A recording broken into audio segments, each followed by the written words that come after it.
Fetch!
It's the same as the one back at the hideaway. Doesn't seem to be working, though.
Come on.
Be safe.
Nice try.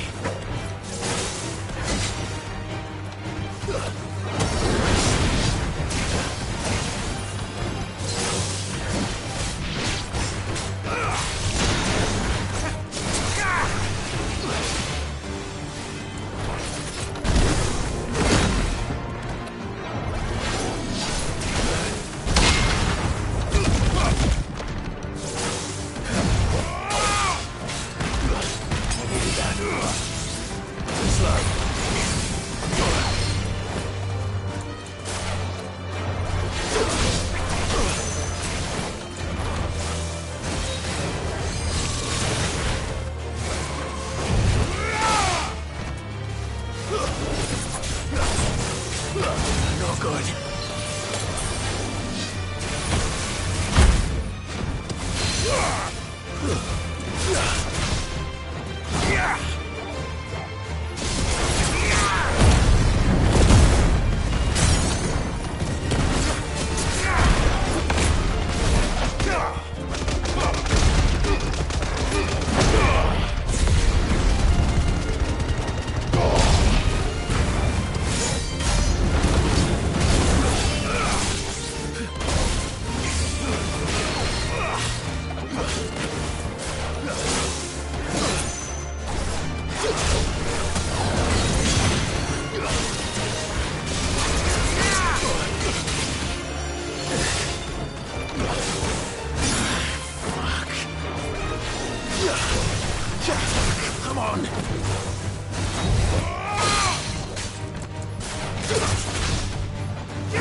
It's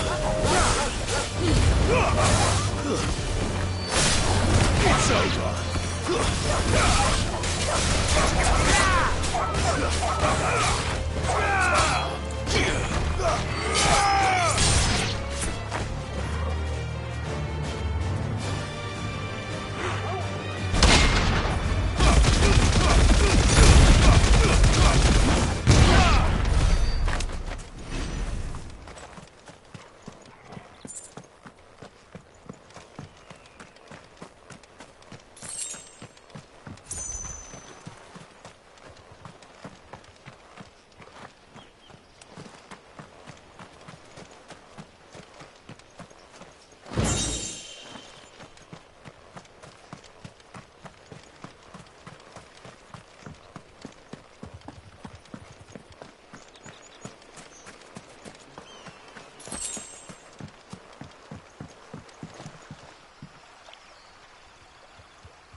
This must have been a fishing village before everyone left.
Too slow.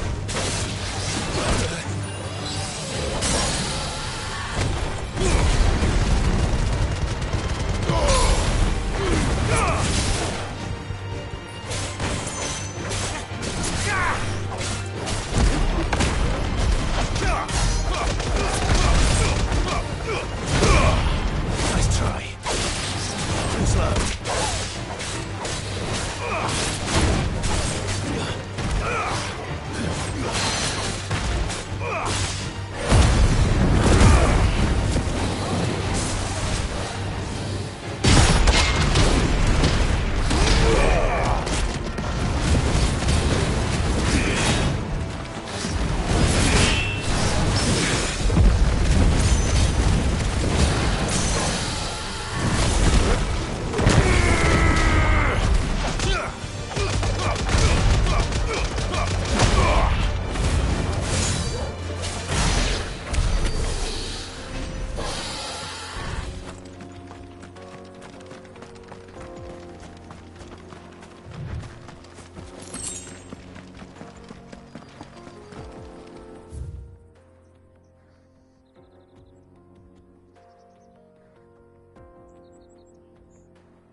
most fragrant herbs. Now there'll be no one to relish. Oh, where did all the men drop? Made from the stoutest stoneware.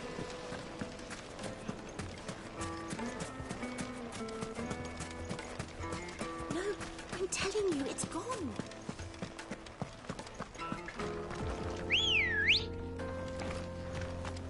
Come on. Fly, Ambrosia.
Ready, go? Run like the wind.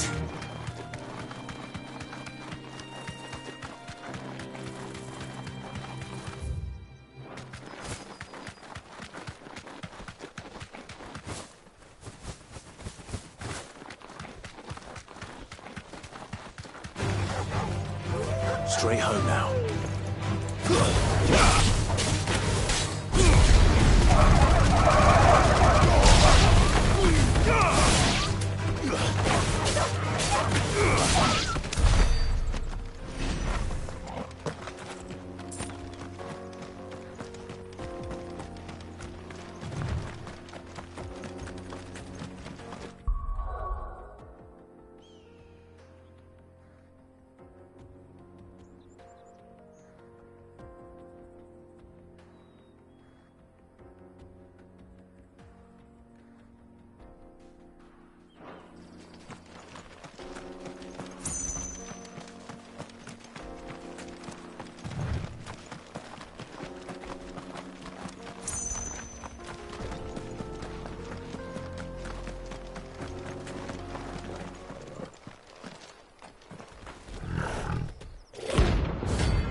Time for the pack, is it?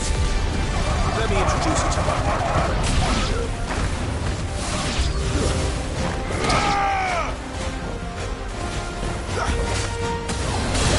Awaken!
finished.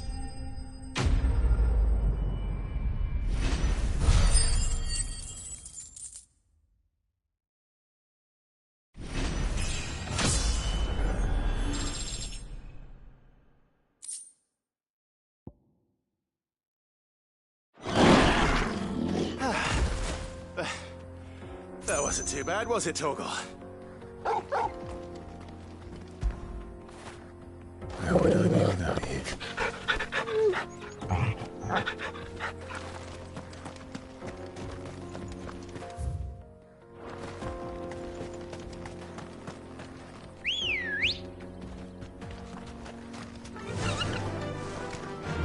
Faster!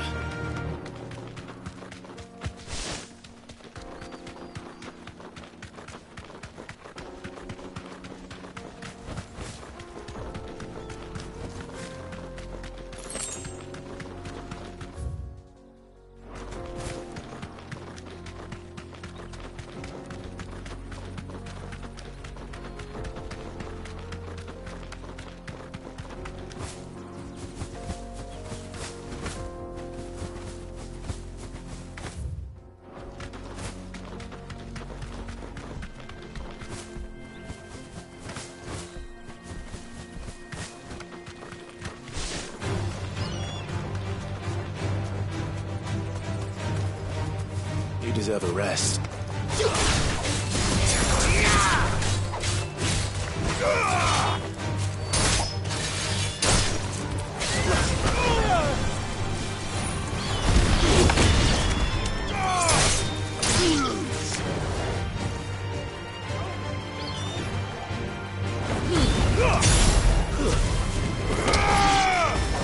You're finished.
Run like the wind.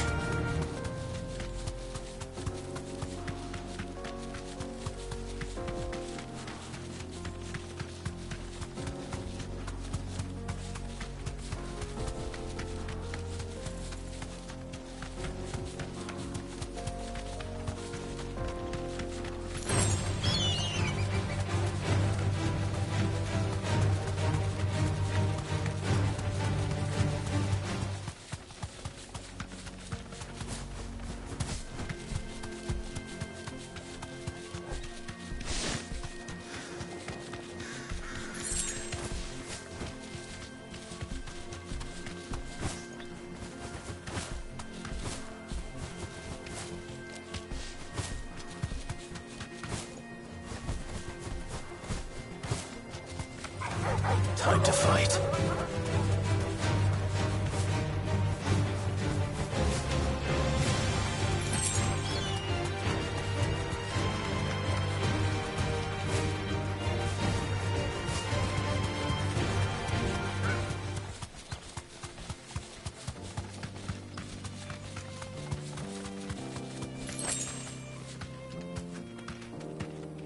Thanks, girl.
Good girl.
The finest fabric. Take a sniff, good sir.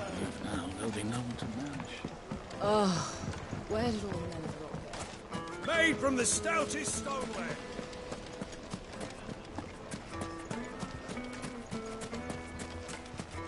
No, I'm telling you, it's gone.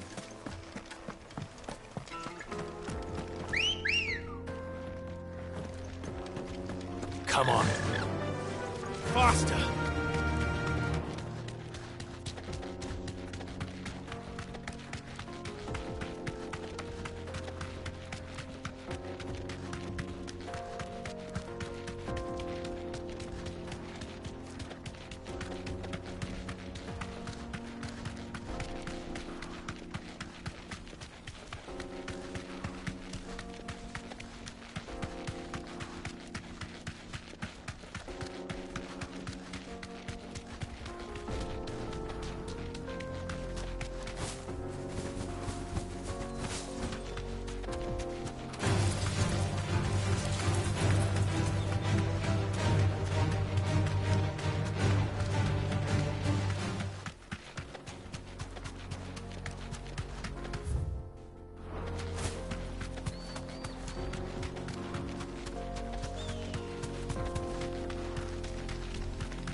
It's over.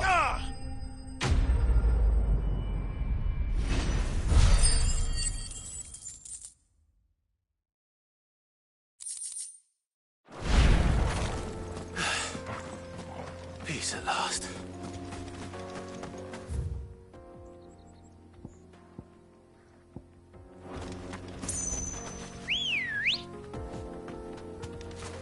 Good girl.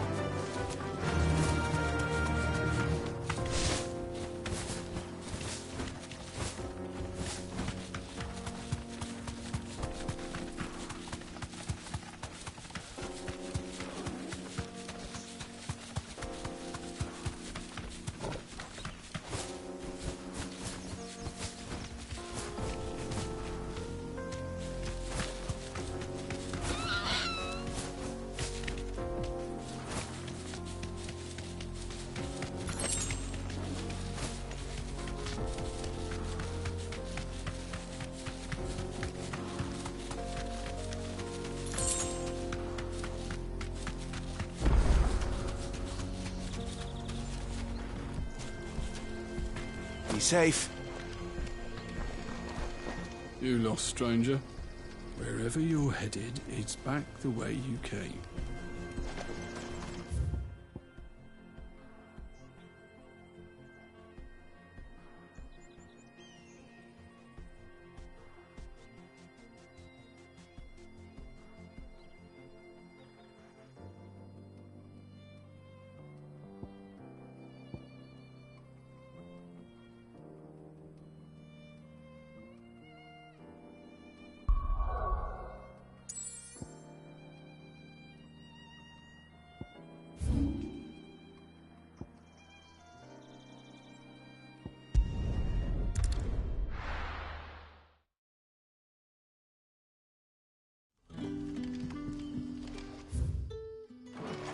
Good day to you.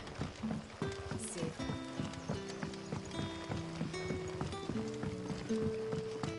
The crystals we get from the table. We had to dig a new cellar.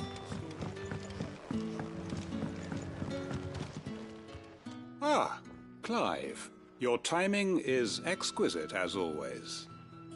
I have a concern which you may be able to assist me with. Go on. There are whisperings afoot of shadowy figures having been sighted outside the village. Rustlings in the undergrowth, suspicious noises. My people fear that they are being watched. It may be no more than a surfeit of nerves, understandable in the current climate, or it may be the prelude to something altogether more dangerous. Given what I hope you'll forgive me calling your nose for trouble, I wondered if you might investigate.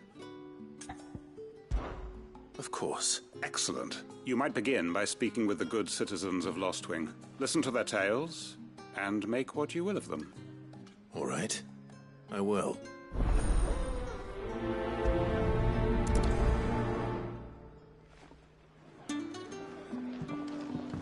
Hello, sir. Right. Let's see what the people of the village have to say. I'd better find out if this is just nerves, or something we need to take more seriously.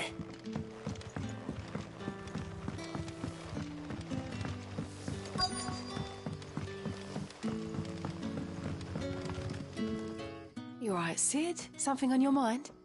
There is actually. Can I ask you something? Quentin tells me people have mentioned shadowy figures out in the woods. Have you noticed anything unusual? Oh, that. No, sorry, can't help you. I heard the rumours, mind, from the lads working over at the vineyard, but none of them has seen anything either. All right. Thanks anyway.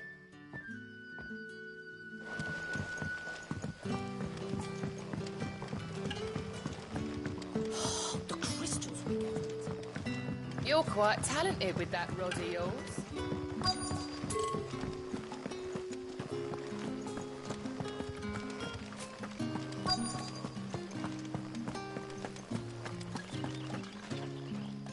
Do you have a moment? There's talk of suspicious figures in the woods. Have you seen anything out of the ordinary? No, but I've heard something. Sound of scraping metal, like someone sharpening a sword. Where was this? In Lorbert's Pass. Was out foraging for herbs when I heard it, screeching out from between the trees. Ran back here as quick as my legs would carry me, and I ain't been back since. I see. I'll look into it. Thank you.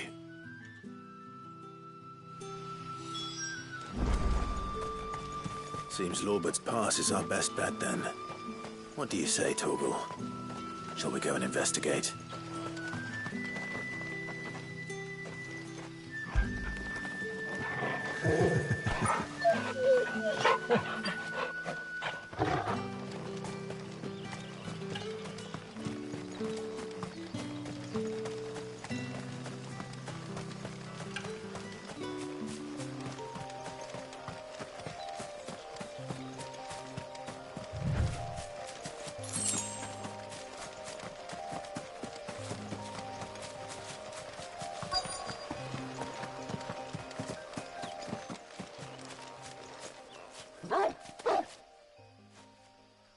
You there. Fuck! He's seen us. Get them before they escape! Black Shields. Here. What the hell are you doing here? What is it to you? Not that we give a damn. All that matters to us is that you don't leave here alive.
Why were they here?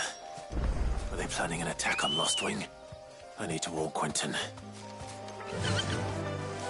Fly, Ambrosia!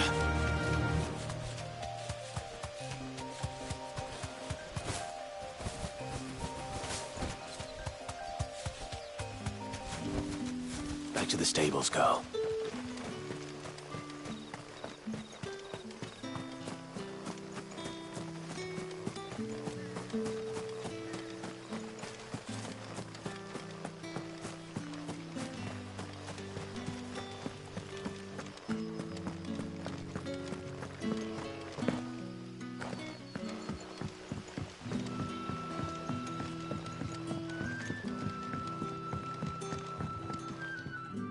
Clive, how goes the hunt for our sinister figures?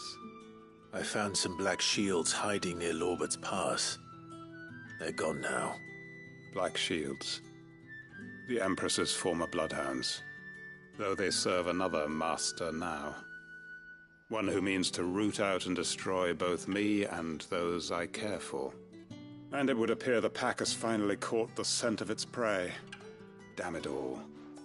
I had hoped I would have more time than this. More time to prepare. But if we are cornered, we have no choice but to bite back. And bite back we shall. I'm sorry. You're going to need to explain. Who did the Black Shield serve now? And why would that person want you dead? Because I want him dead. Who? The former Lord Chief Justice of Sanbreque. All that I have built here is for him. I don't understand. Why him? Why Lostwing? I suppose it is better that you know the truth. I was a member of the judiciary once. So sickened was I by the injustice of this world, I swore to fight it. And fight it I did in my own small way. I saw more than a few corrupt officials condemned to the very cells into which they had thrown blameless innocents. Men to whom the law was but a scourge to turn against the powerless. And throughout, it was the Lord Chief Justice who backed me, who was my one true ally in the quest to see justice done. So what changed? I discovered that he hunted bearers for sport.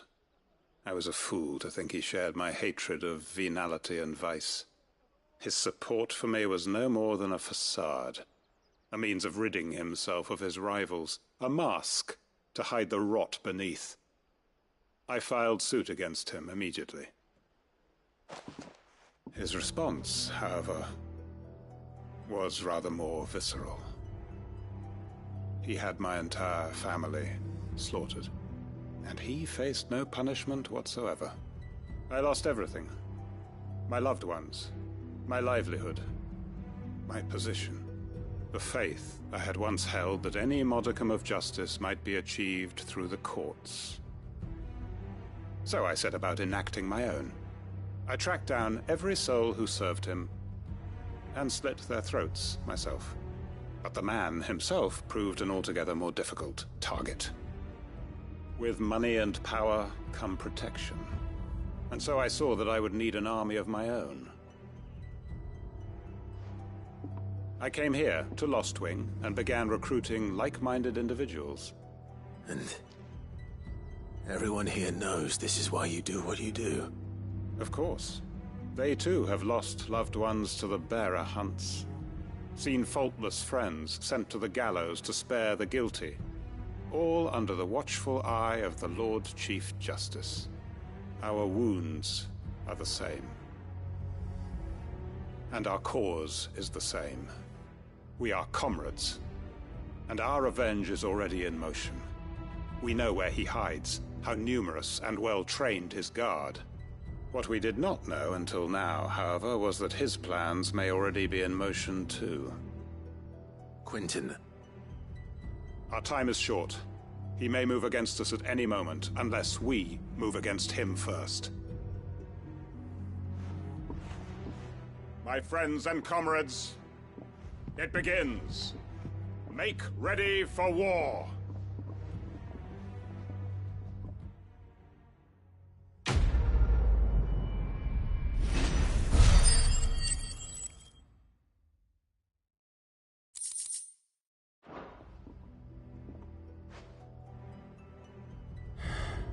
I'm not going to change his mind.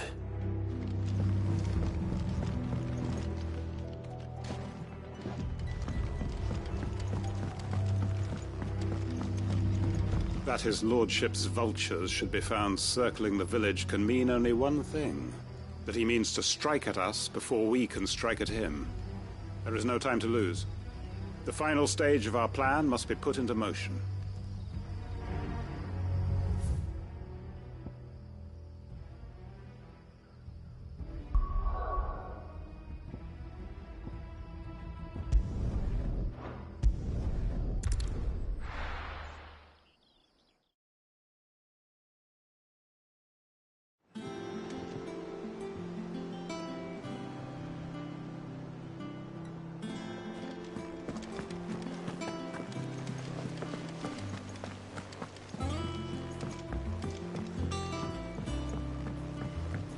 We're seeing troops amassing at every border crossing.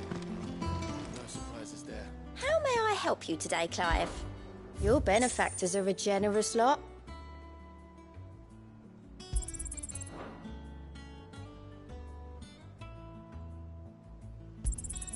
You earned this. Come again. I may have...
All for ya.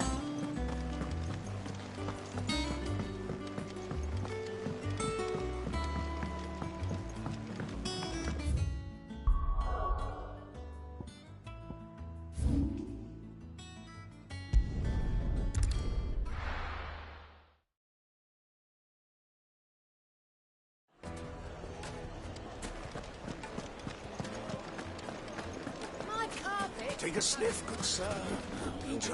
Gone, just like that. And without so much as a by your leave. What's the matter? It's my apprentice. He up and vanished while my back was turned. I'd go and look for him myself, but I've got a bakery to run. A bakery that's now short one pair of hands. Loath though I am to rely on the kindness of strangers, I'm at a loss. Please, will you see if you can find him? I'll see what I can do. Do you know where he might have gone? I wouldn't be surprised if he was off somewhere mooning at Drake's Fang. He used to work there, you see. Poor fool left his heart in its hollow. All right. Then that's where I'll start.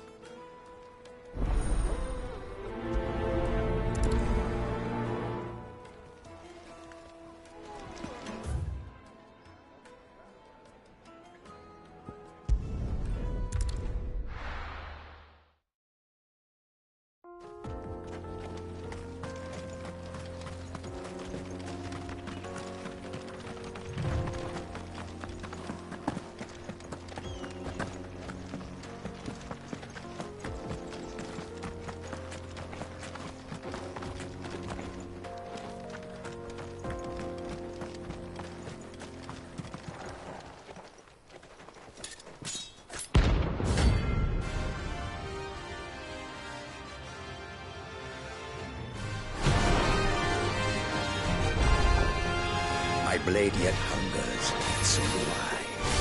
Come, let us feast on your flesh. Your feasting days are over.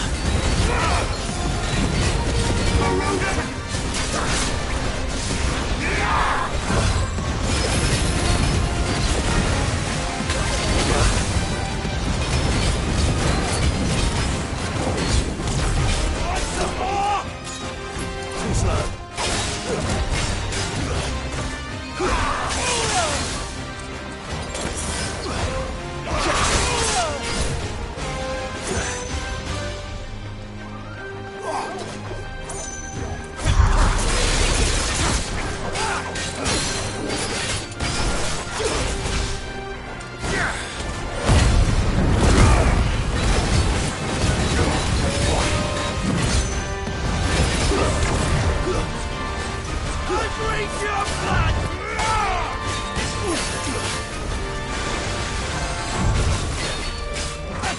You like a twig!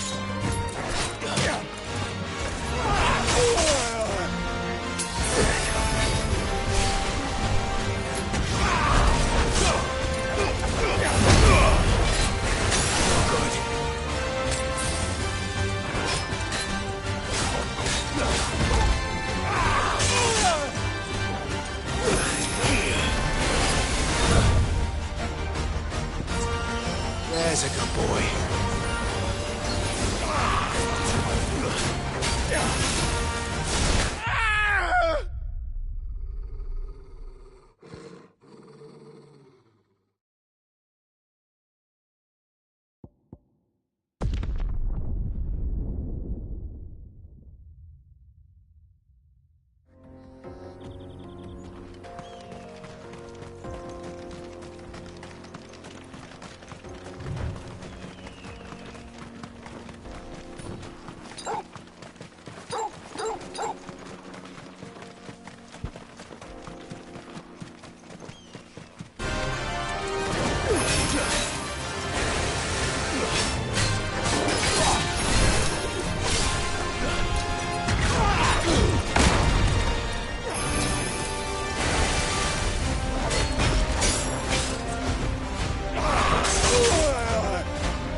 Those who kill for sport deserve no better.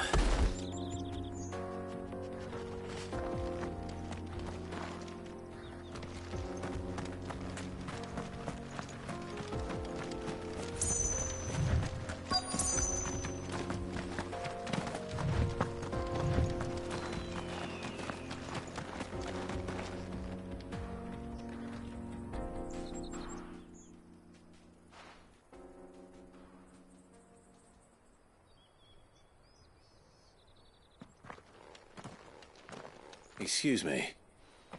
What do you want? The baker sent me to find you. I am a sorry, selfish sod, aren't I? Certainly not a baker. Master must have ruled the day he took me in. Time was the sight of the fang used to calm my nerves. But now look at her. I take it you missed the Mother Crystal. I hated her, but she was all I knew. Worked her mines for years.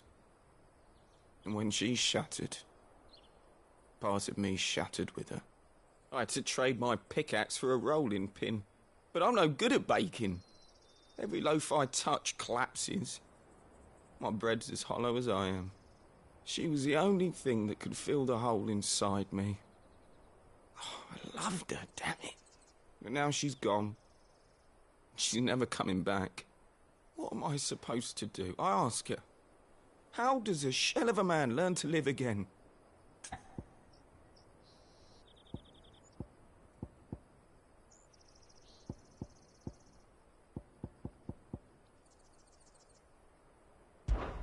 Perhaps you could express yourself in your work.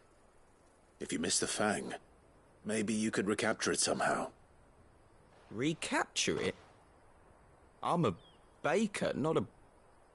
You know, you might just be right. What a fool I've been! I have to get back to the bakery right away. Thank you. Thank you, my friend. You've opened my eyes. Wait.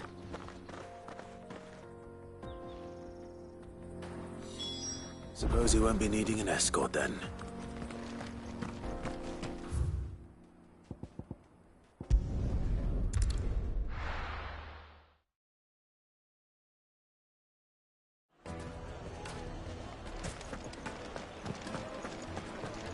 My carpet! Take a sniff, good sir.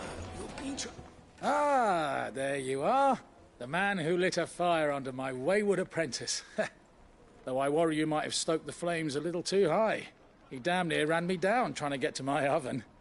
Master, it's ready. Behold the Drake's Balm. A truly unique creation. I dare say it is. Just look at it.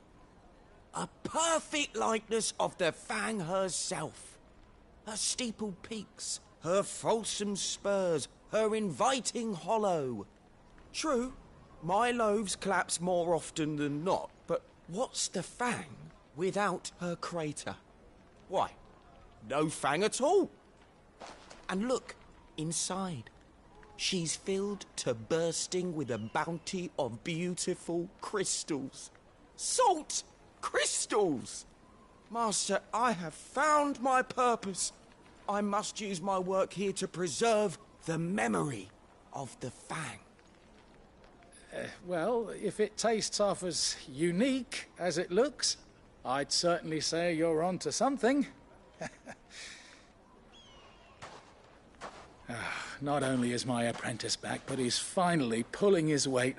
With any luck, I might even have a new delicacy on my hands.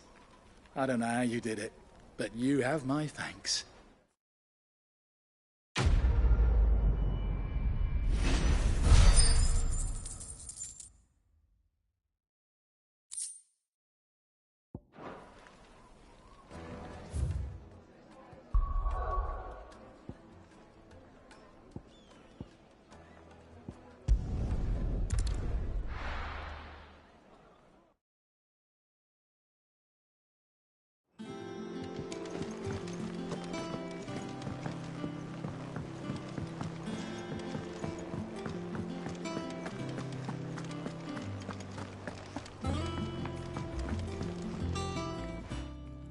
going after the Stardust then, are you? Which one of these two lucky souls is going with you?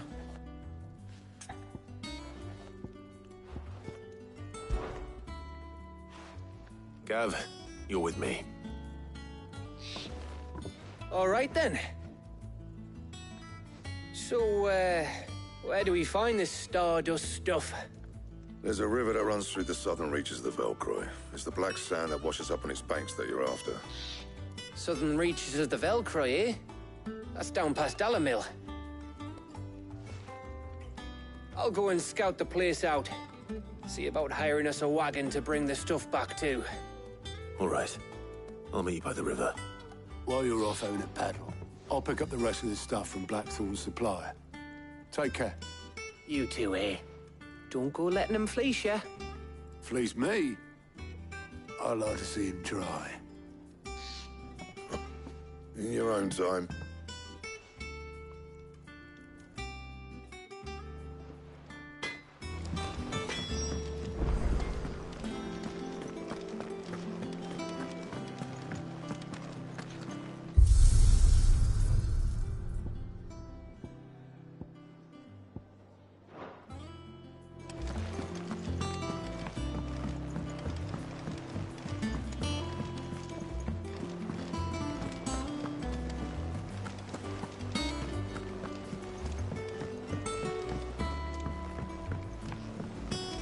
We're seeing troops amassing in every border crossing.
Ready, go?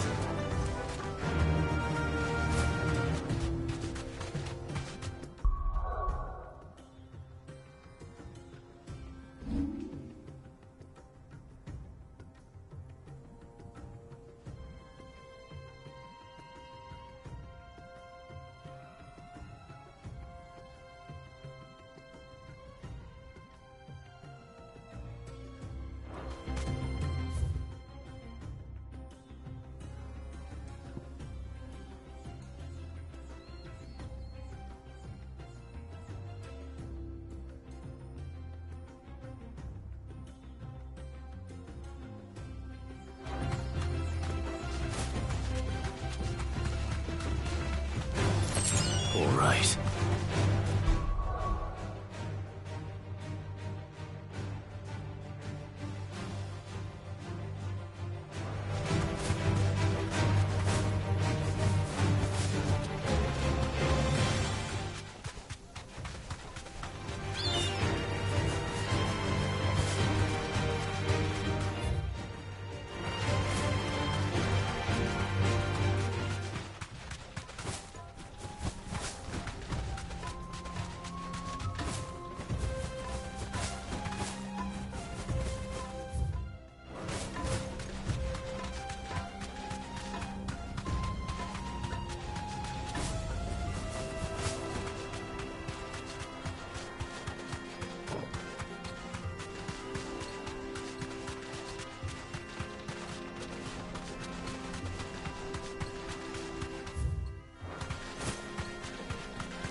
Well, Clive, looks like you're gonna need an even bigger sword.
should have stayed in its shell.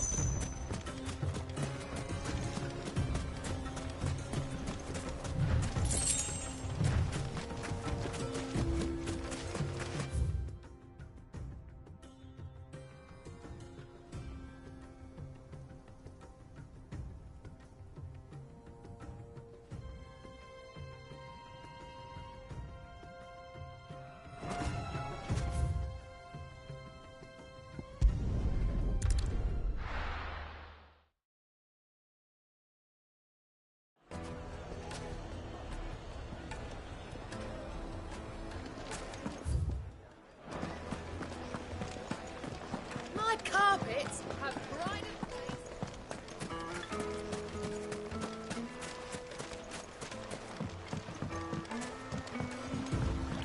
Looks like I found the river. Now where's Gav?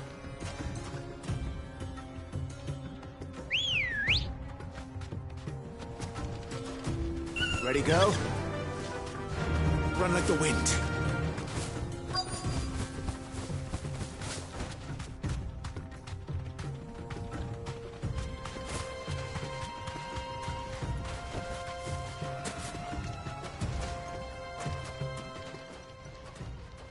Sorry to keep you, Gav. Better late than never. I've had a quick scout about, and I reckon round here's our best bet if we want to grab as much of this Stardust stuff as we can. Don't know what Blackthorn's planning to do with it, though. I asked over in Dalamil, and they seem to think it was worthless. But if Stardust is what Blackthorn wants, Stardust is what he'll get. There's plenty of this stuff lying about, just begging to be bagged. Then let's get bagging, shall we? We shall. Race ya.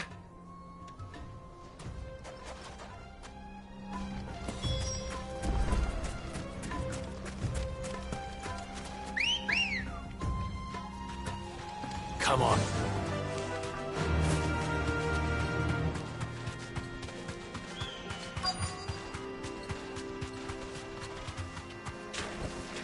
Straight home now. So this is Stardust. It just looks like black sand to me.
That should be enough for now. Let's see how Gav's getting on.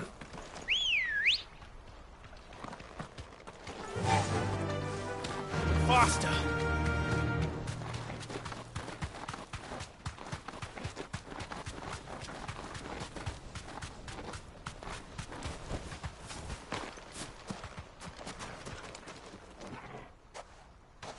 You finished? How much did you get? Enough. I hope.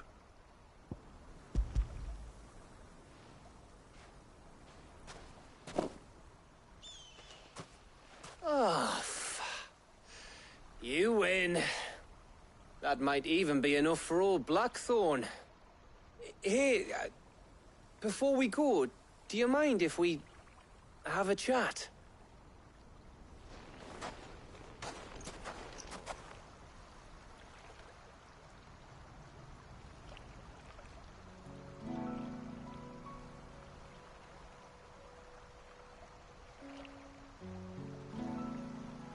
Feels like ages since we had the chance to talk. You know, man to man like. It does, doesn't it? Back when you first took Sid's name, we were talking all the time. Working out what to do in that. There was a lot to work out. And there still is. Those shoulders of yours starting to feel the strain? Hardly ever see you around the hideaway nowadays. Always on some errand or other. You can take a day off, you know. Says the man who spends most of his time behind enemy lines. Only 'cause you keep sending me there. I know I can count on you, Gav. Likewise.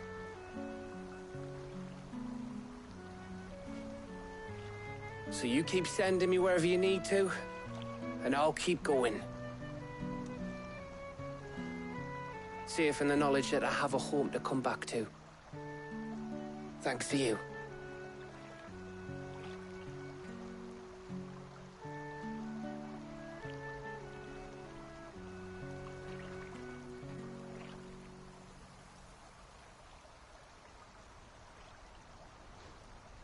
Right. That's enough soppy shite for one day. We'd better get this lot back to Blackthorn before he slings his hammer at someone. You go on ahead. And try to get some rest once you're there. Oh, I plan to. Believe you me. After Blackthorn gets what he needs, of course.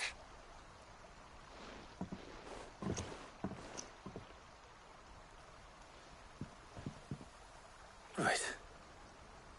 Ready to go home, boy?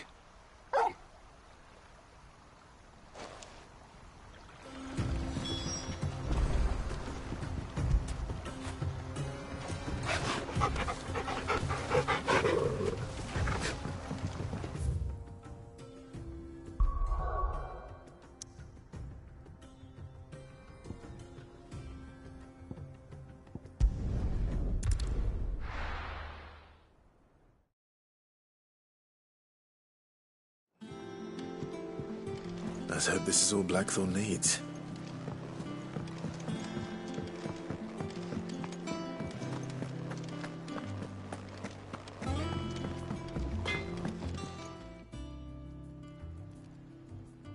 Blackthorn, got everything you need? Yeah. Yeah, I do. Cheers for the Stardust. Should be enough to be getting on with. We should go out on maneuvers together more often. You're beat sneaking around on your Todd all the time. I'll make a start on putting this thermal plating together then. It'll take some time, mind. So if you've got other things to be getting on with, I could do without you breathing down my neck. Thank you, Blackthorn. I'll let Mid know construction's underway.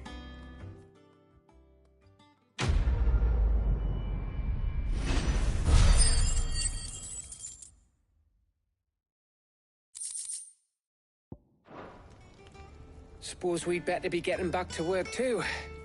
Give us a shout if you need anything.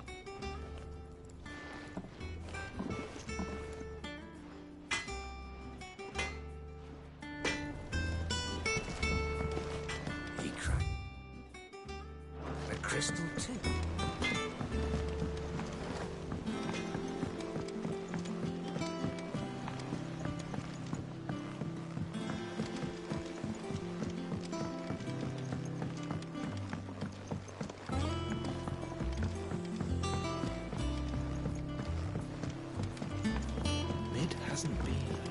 Editors started reading books that don't have any pictures in.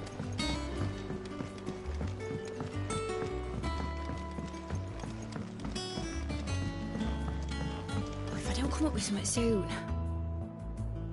You'll be pleased to hear that Blackthorn's started work on the plating. Excellent. 1 down, 2 to go. So, what's next? The helm, of course. For this, we'll be repurposing fallen scrap. Salvage from the ruins? I thought that material was all but impossible to work. Ah, but we don't have to. I'm sorry. Just so happens there's one particular ruin that's broken into exactly the right shape and size pieces for what we need. What's the name back there? I'll give you all the details. What's her name? Right.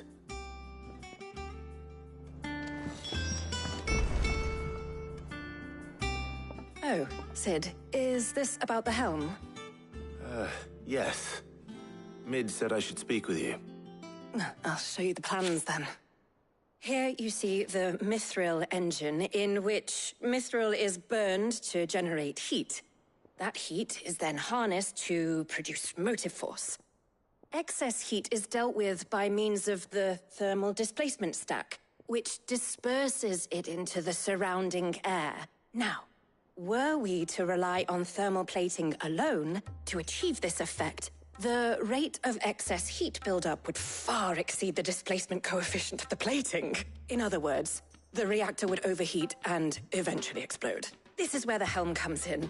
It connects to the plating, you see, and serves as a sort of thermal sink to absorb all that excess energy. Our experiments have shown that fallen ceramics are remarkably thermophilic. They can withstand and absorb levels of heat far above anything we are able to make today. And not only that, they're also waterproof and immune to rust, making them the perfect material for our protective hood. Why, if sea or rainwater were to enter the reactor proper, it would vaporize instantly.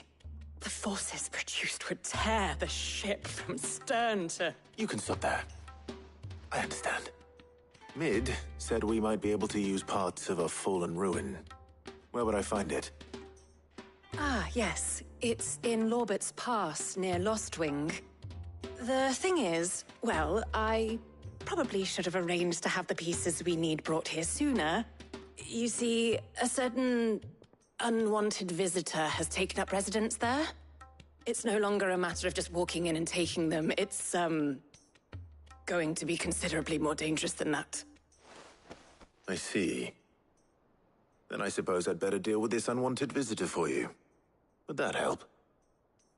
Oh, very much. Thank you, Sid. I'll gather my team and head there right away. We'll meet you outside the ruins.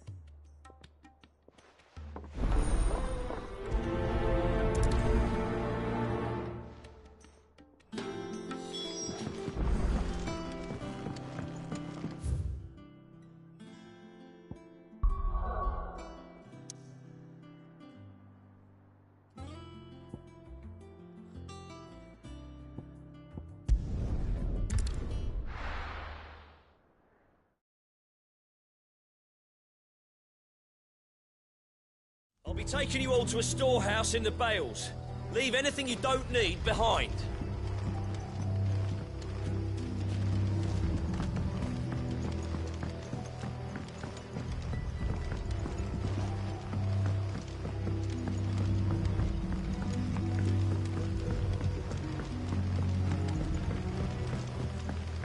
You know what you have. That his lordship's vultures should be found circling the village can mean.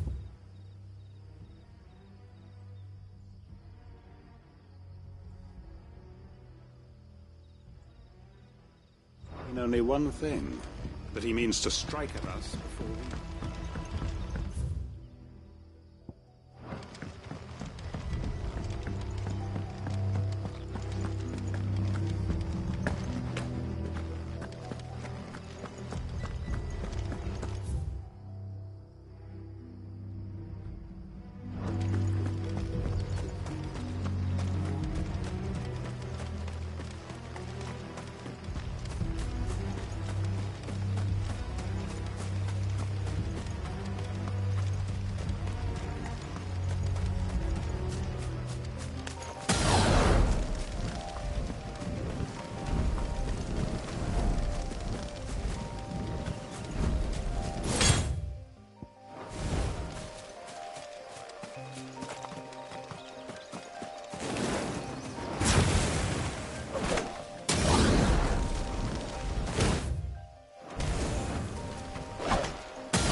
you are, Sid. The, ruins are just over there, as is the creature I told you about, I'd imagine.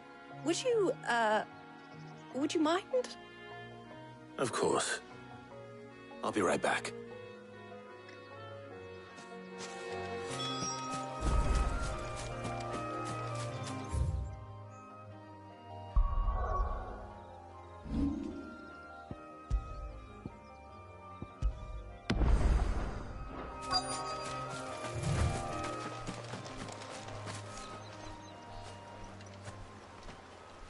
Anybody home?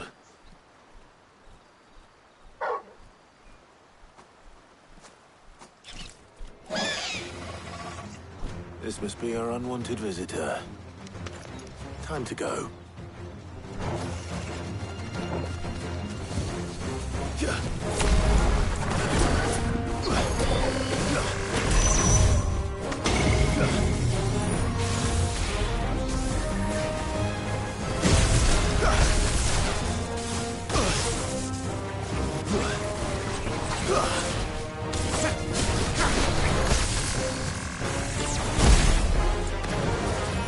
Thanks, boy.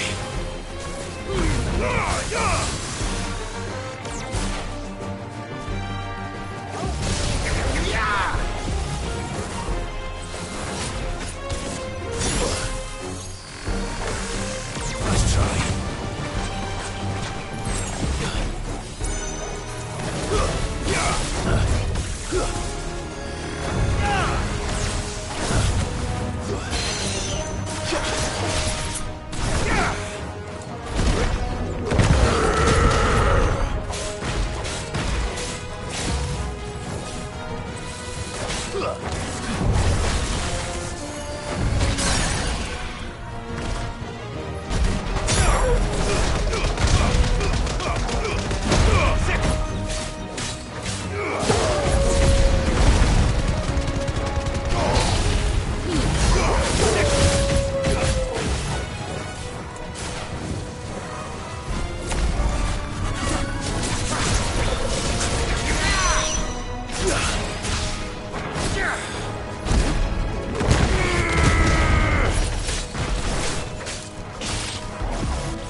The things I do for you, Mid. Sid! Oh, thank goodness you're safe. You shouldn't have any trouble now. Indeed. Well, don't let us keep you. We'll, see that everything is transported safely back to the hideaway. All right. I'll let Mid know you're on your way.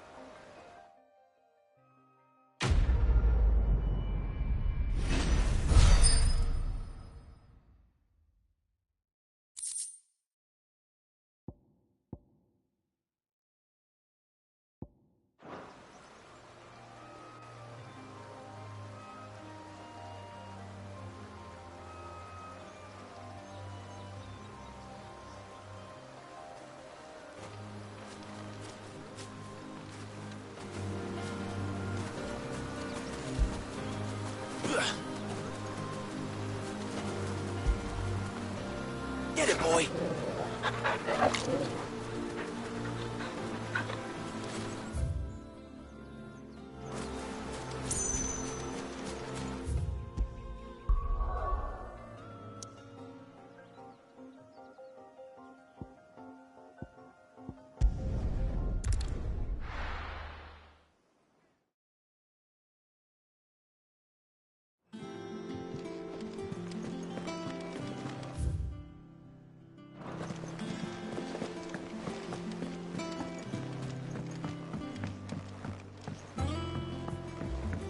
for seeing troops amassing at every border.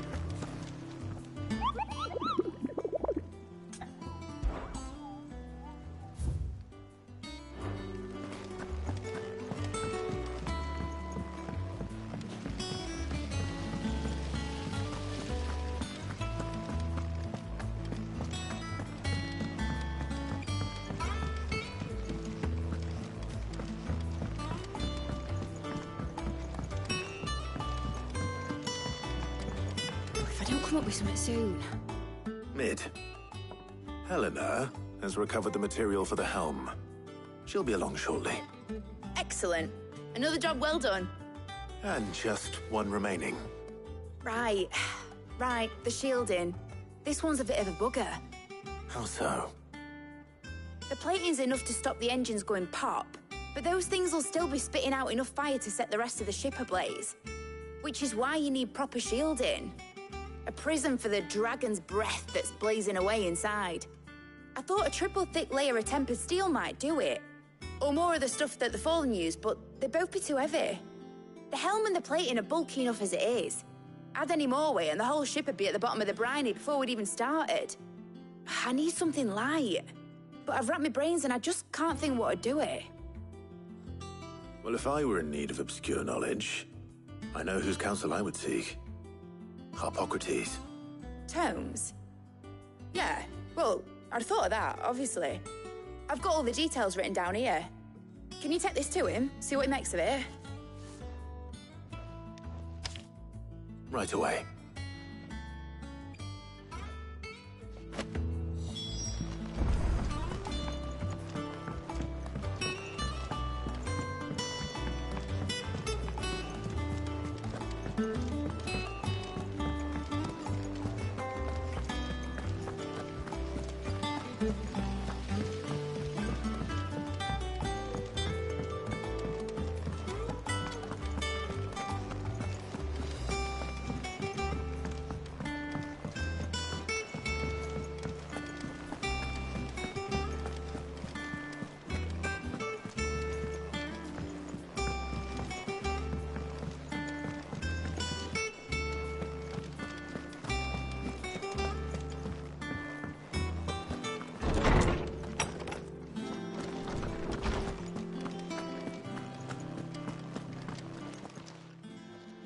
Harpocrates, do you have a moment?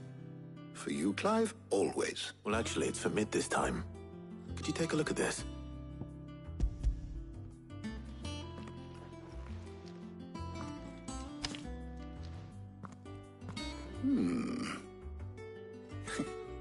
Shielding for a mithril engine? Whatever will that girl think of next?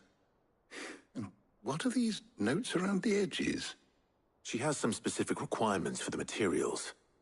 The shielding needs to be able to resist extreme heat on the inside, and yet remain cool enough on the outside not to set the ship alight, while also being light enough not to sink it. As you can imagine, she's struggling to find anything that meets her needs. I see.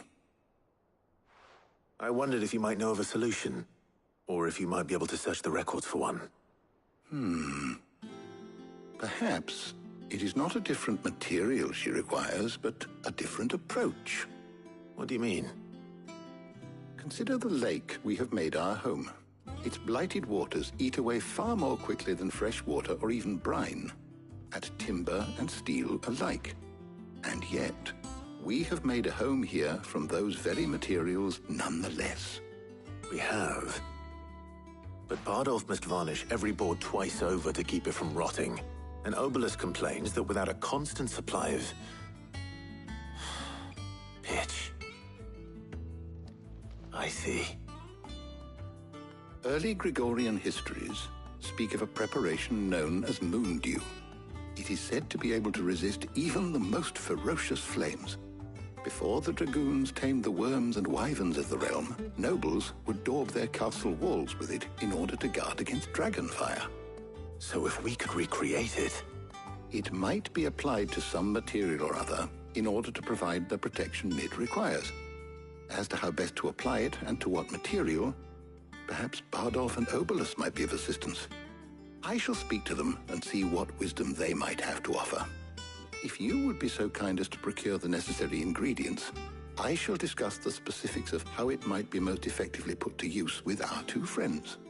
The knowledge of the past may yet prove useful to we of the modern era.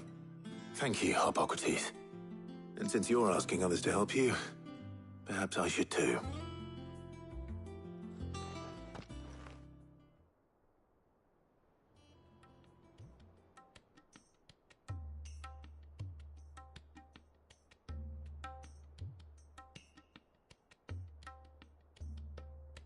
So you need a hand, do you?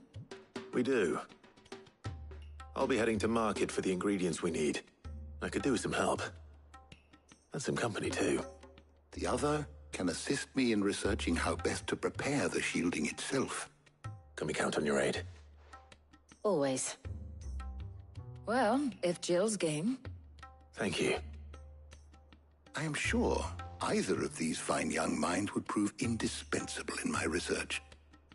I leave the decision as to who will go with whom in your capable hands, Clive.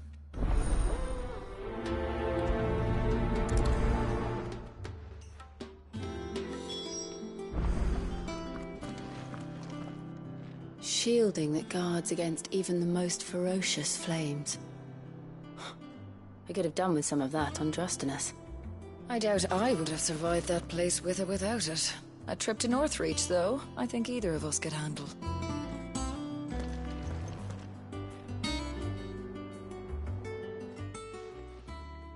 So, Clive, have you made your decision? Who will accompany you on your little excursion?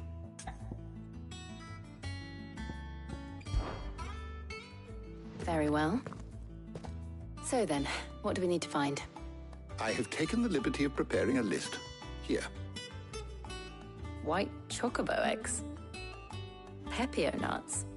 Are you sure this list is right? Everything on here seems very edible. I would have thought the ingredients would be a little more exotic.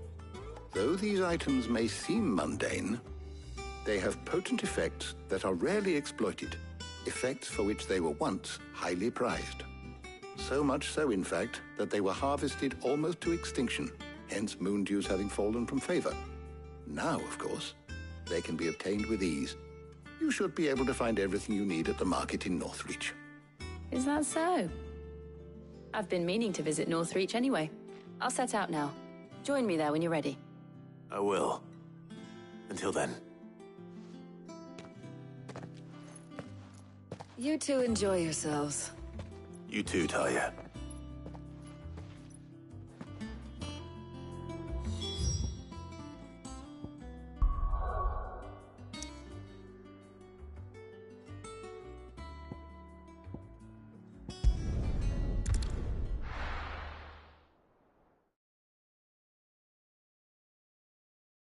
Now, where's Jill? How the hell is anyone supposed to afford that? Things would have been different at the moment. Keep them pilchards nice and chilled. I won't have... Are those Pepio nuts? Can never tell.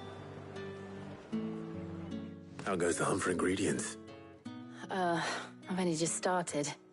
I'm sure everything we need is somewhere amongst all these stalls, though. Why don't we split up and see? We'll take a couple of ingredients each. All right. What am I looking for? How about you look for the Pepio nuts and some garlic? I'll find the other things we need. We can meet by the gate when we're finished.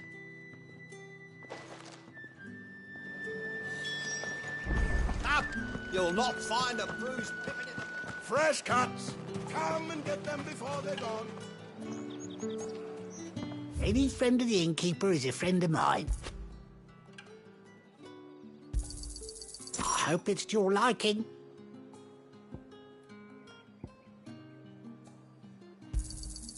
I trust it's all here. You're always welcome here in Lostwing.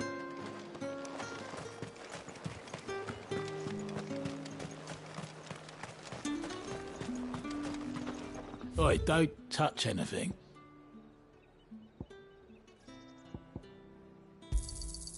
Go on, take it, if that's what you want. Good riddance. That's everything. Let's see how Jill's getting on.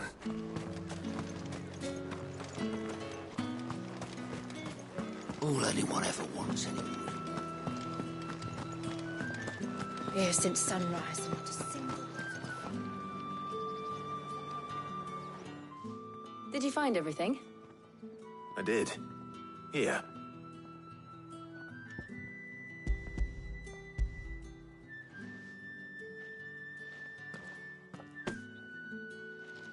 Garlic and pepio nuts. Perfect.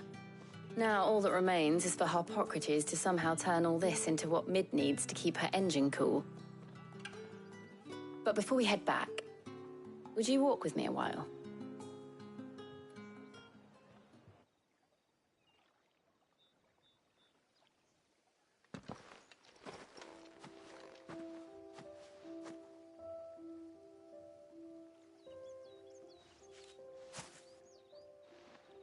Thank you for asking me to help you today. It makes a nice change. It does. It's good to get away from all the battle and bloodshed for once. Just being here reminds me of when we were children. Do you remember? Walking down Market Street in Rosalith, taking in the sights and smells. How could I forget? What with Torgal's antics. Remember how his nose would prick up at the scent of sausages? He'd go racing away and we'd have to go running after him. We wouldn't catch you now, would we, boy? Was there anything you wanted to buy for yourself while we're here? There was, yes. Well, sort of. Molly in the kitchens told me about a place that sells particularly good pies. Thought you might like to share one with me. I would. Thank you. And I saw some bread.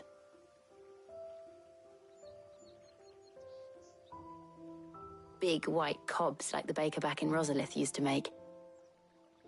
What do you think? I thought we might get some soup to dip it in.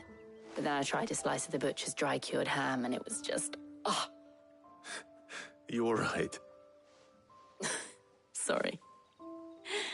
It's just... you're right. I really do feel like a child again being here with you.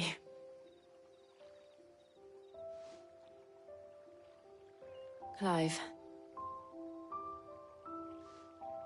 Is it wrong of me to enjoy this? No, Jill. This is how life should be. And it's how our lives will be when our work is finally done. When we can live on our own terms. I hope so. Thank you, Clive.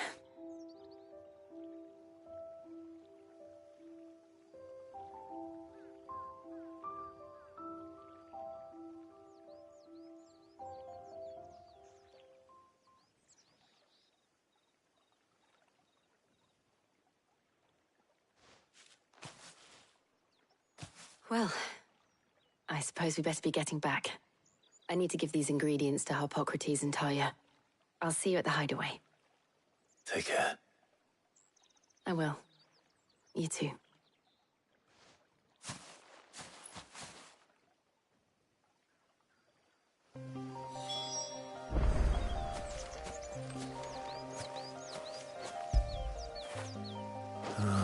Torgal.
You're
finished!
I wonder how Hippocrates is getting on with the moon dew.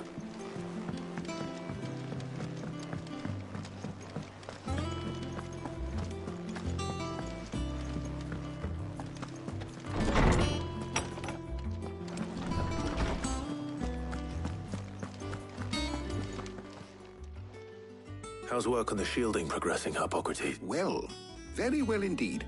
And thanks in no small part to your kind assistance. I was just explaining to Tarja how we might best go about preparing the moon dew. And now that we have all the ingredients, we may begin. You can count on me. I've mixed more than a few mysterious concoctions in my time. I'm sure you have. What about the shielding itself? Work is underway, under the watchful eyes of Bardolph and Obolus. Apparently, it'll be ready soon. Thank you. All of you. Right then. Jill, would you join me in the infirmary? Many hands make light work and all that. Of course.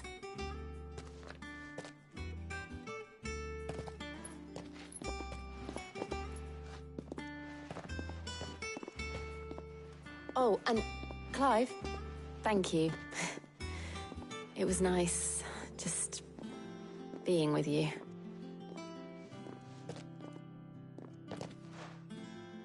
It appears our work here is almost at an end. A shame. I was enjoying playing the man of action for once. When both the shielding and the moondew are ready, it will merely be a matter of applying the one to the other, followed by a rigorous process of testing and retesting, of course. Perhaps someone ought to warn young Mid of that. Leave it to me. Thank you, Hippocrates.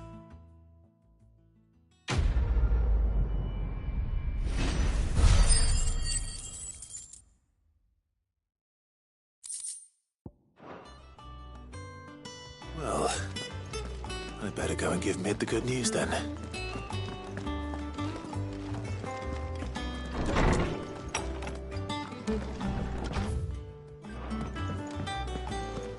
Thanks to Sid. I heard what you told Nan about Kupka.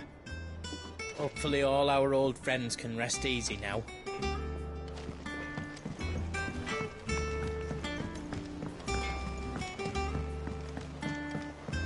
I went up to give some greens to the trucker.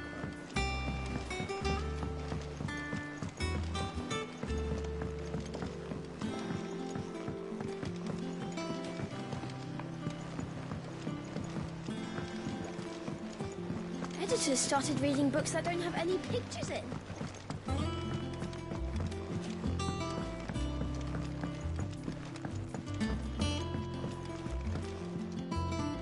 Sorry to keep you waiting, Mid.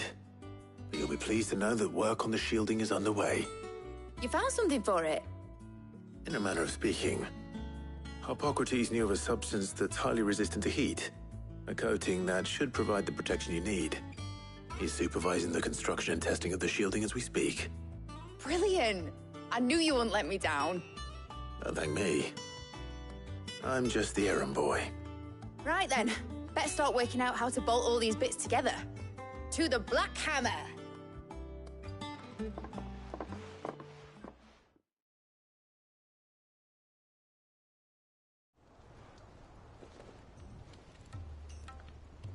You know, when I got into the smithing game, I thought I'd be making swords and shields, not thermal bleeding didgeridoo-dahs. Displacement stacks. Same difference. Whatever you call it, I ain't putting it together in here. It's cramped enough as it is. Let's take this outside. Mid, you get all the parts lined up on the deck. I'll take care of the rest. On my way! Oh, and bring me the biggest hammer you can find. This is gonna require some precision walloping.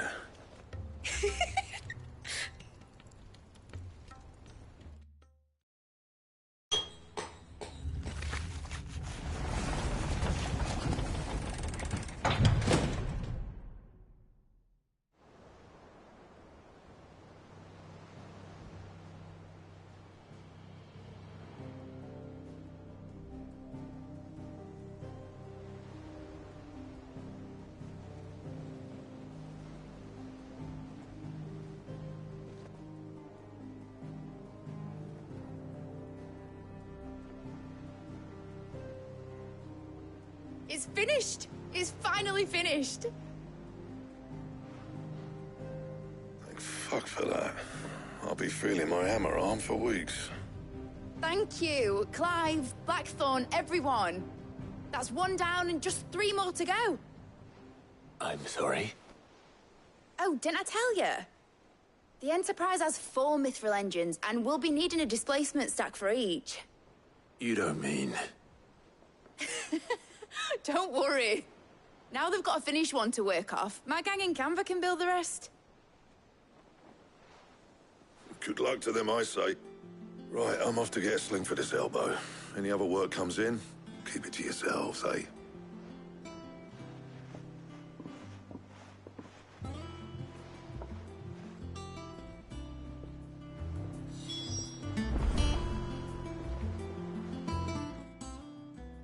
What's the matter? Nothing. Just daydreaming. Thinking about the Enterprise sailing off over the horizon to shores unknown, searching for a land untouched by the Blight, just like me and my dad planned. So if the worst came to the worst and every scrap of soil in the Twins turned black, we might still have a chance. That's what she was meant to be. You see, one last chance just in case we needed it. But now she's so close to being finished, I've realized I don't want her to be that. I don't want her to be just a lifeboat for us to cling to if things get desperate. I want people to sail aboard her by choice, not from the lack of it. In a world where we're not just trying to survive, but where we can actually live. I'm working on that. And I'll do everything I can to get you what you want. Don't you always? All right. My mind's made up. As soon as the Enterprise is fit to sail, I'm putting her under your command. Sod our plans, I'm trusting in yours. Are you sure about this? Something tells me it's what my dad would have wanted. He'd be proud of you. You were gonna visit his grave, weren't you? I was. And you can come too now that your little project is finished. Right. There's just one thing I need to finish up first. Won't be a mo.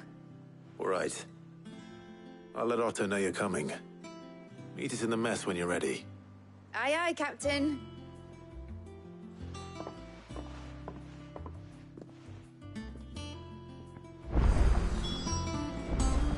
Mid told me she was building a ship. All right, Clive. Asterix. Mid finished sending half the hideaway traipsing across the Twins, has she? I swear, that girl'd do anything to put off visiting her old dad's grave. No excuses now, though, eh? Not quite. She said there was one final thing she had to take care of. I'm sure she'll be finished soon enough. She said that? In those words? She did, yes. Clive? Were you born yesterday or something? There is no thing. She'll probably be halfway to Canva by now. Mid. I might still be able to catch her.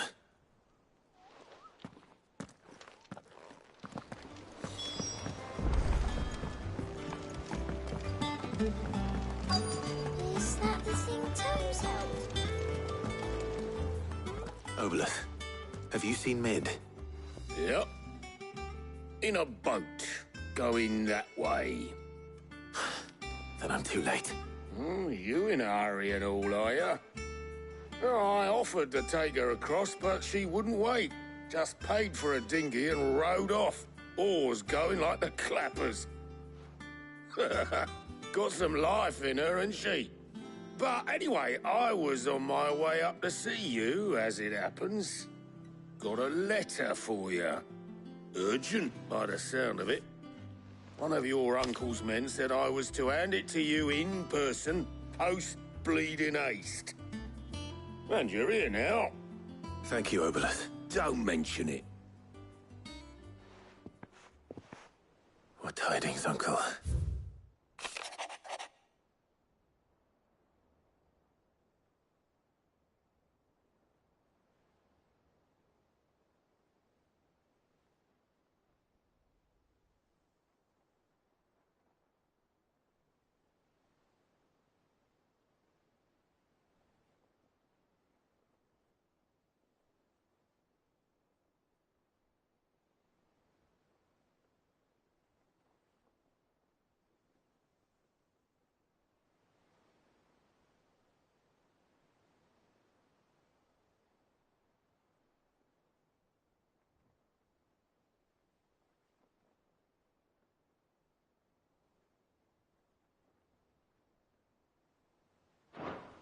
Trouble in Canva. Well, I'll need someone to keep an eye on Mid.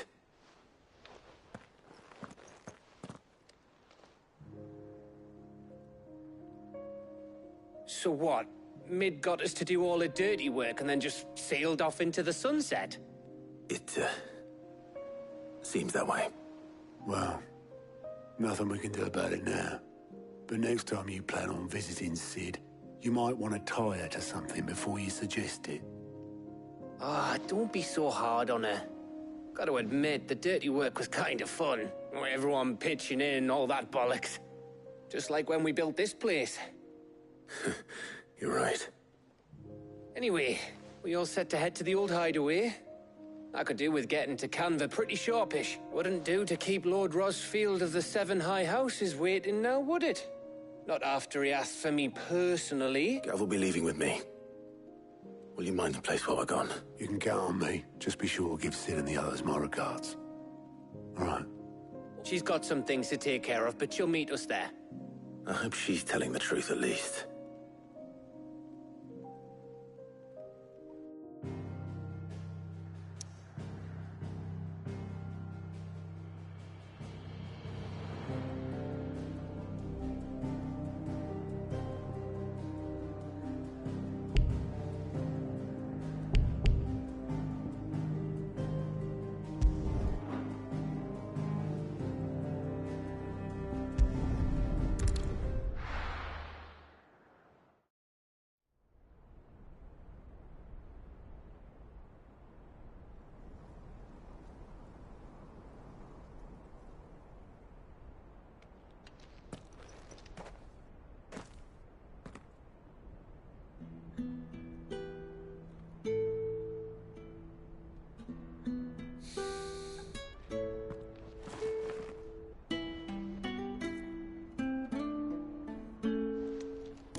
Well, Sid, I remember what you told me. But if no one is listening to what you have to say, you may as well not say it.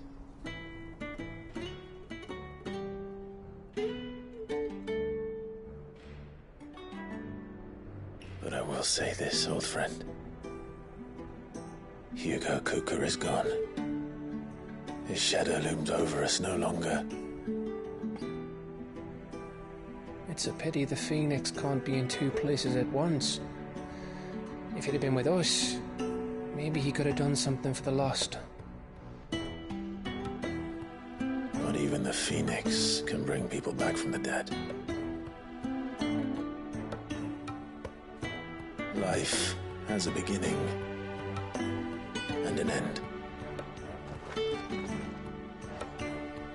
So we must live while we have the chance.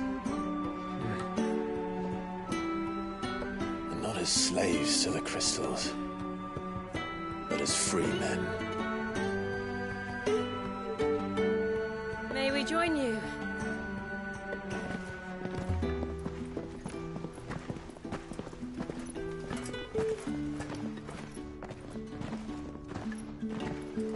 Lady Karen, what a pleasant surprise. I thought I'd drop by and see how you were all doing before heading off to restock my supplies.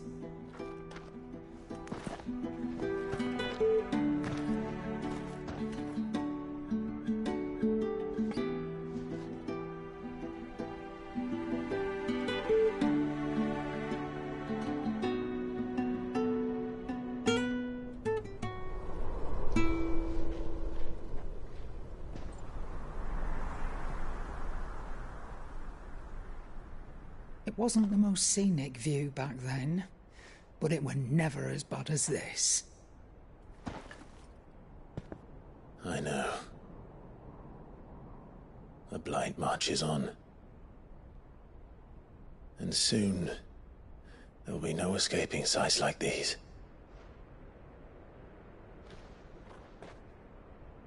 So our mission remains unchanged.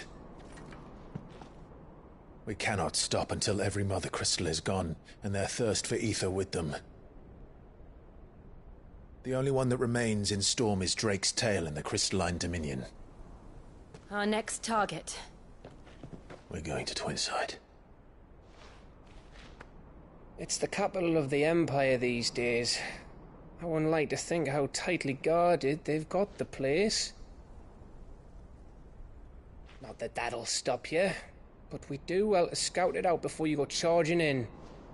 We would indeed.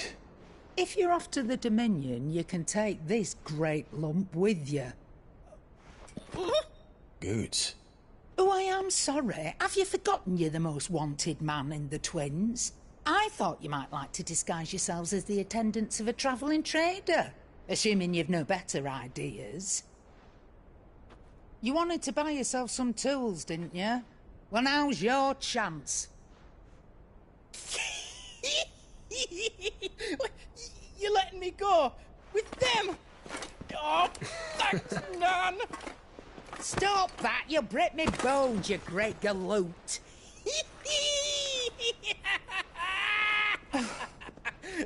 There's a caravan that runs back and forth between the Dominion and the Bocklad markets. It's managed by the Merchants Guild. Just show them Goots' traders pass and you'll be on your way. It'll be a damn sight less risky than footing it the length of the Crystal Road. That's for sure. Thank you, Karen. And glad to have you with us, Goots. Okay then.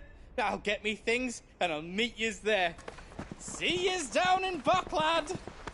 Get off! Me poor fingers! Jill, you're with me. Understood. And Gav? Already on my way, Captain. Be careful. Aren't I always?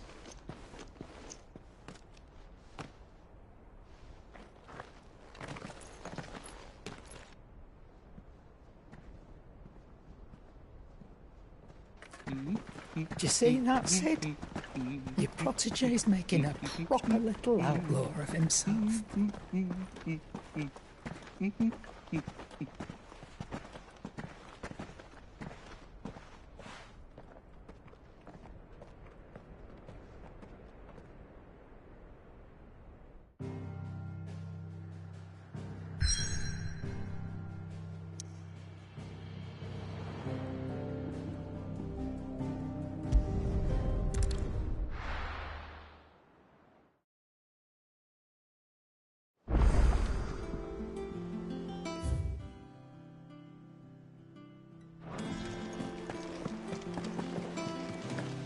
Is that the thing Tomes helped to do? Mid told me she was building a ship.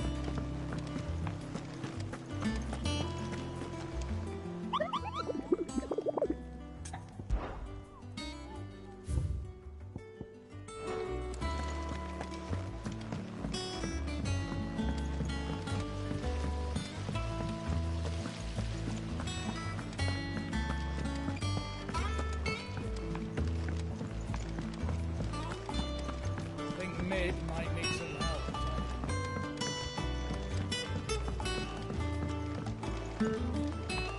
Well, that's it then.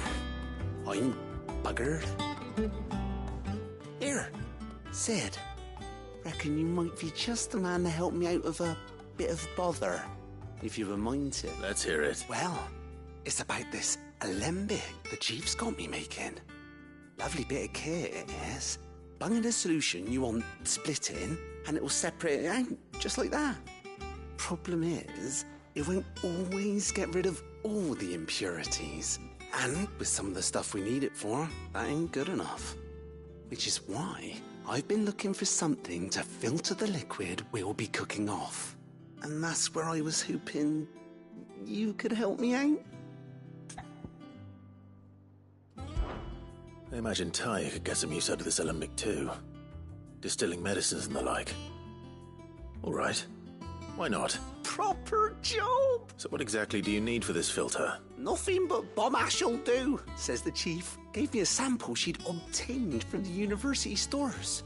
Couldn't believe my eyes. You pour the blackest blight water through it, and it comes out clear as a mountain stream. So, I did a bit of reading about where I might be able to get hold of some. And do you know what I found out? It's only the blimmin' bones of a bomb king. They leave them behind when they die, see? I take it that's where I come in. I saw a billet on the hunt board for one just the other day. Would have gone myself, but, well, fighting dirty great balls of flame isn't exactly my forte. You, on the other hand... All right. I'll see what I can do. Thank you kindly. And good hunting, eh?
Mid told me she was building a ship. Is that the thing Tomes helped to build?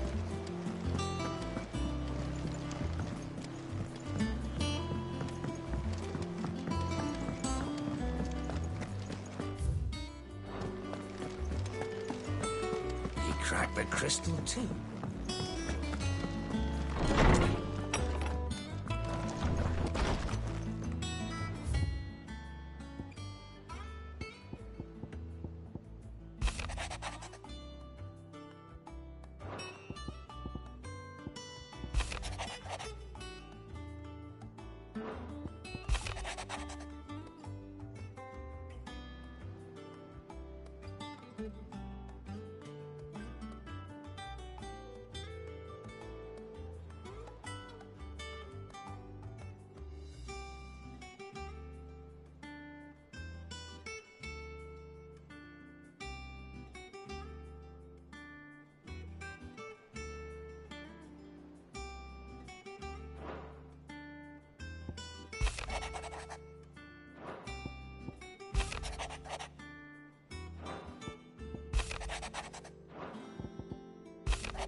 Trouble with the ledgers.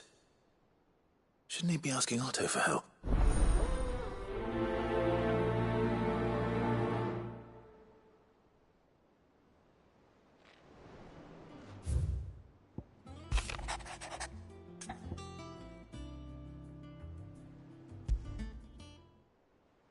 What could be wrong with Torgor? He seemed well enough when I last saw him.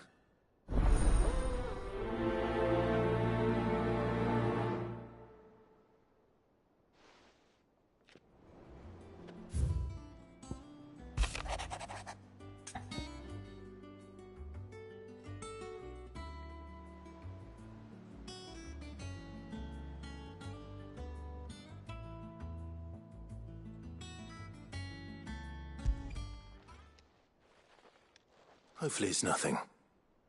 But I should speak to Blackthorn just in case.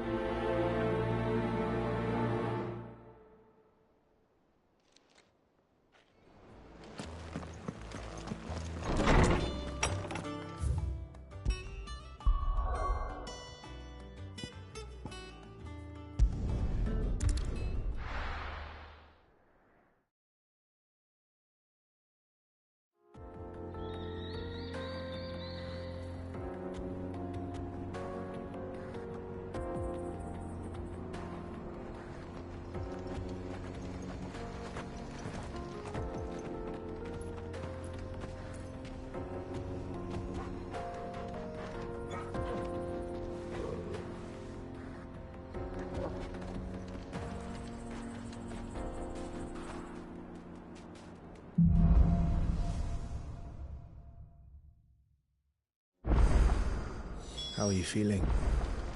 Better. Thanks to Taya. I'm glad to hear it. And Torgal helped too. Didn't you, boy?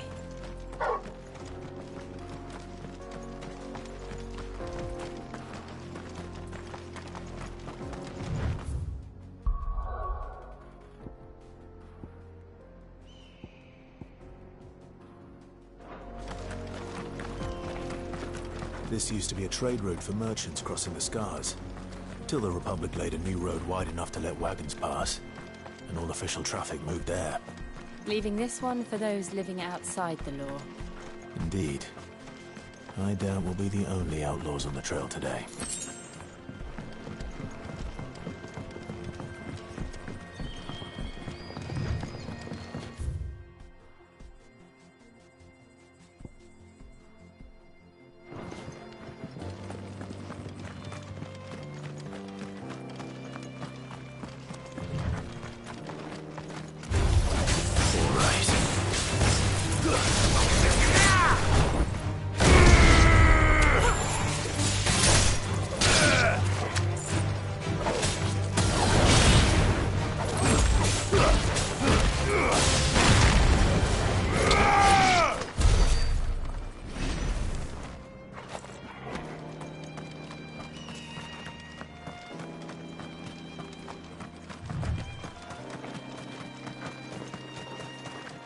So what do you think?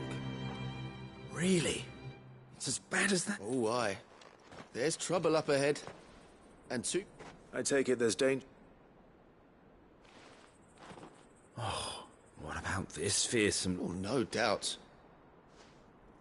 Well met, friend. My brother and I have been tasked with... How does a merchant... Oh, the man's a coward. When he thought Goblin... He sent the two of us to fetch it, but... My brother's right on all accounts.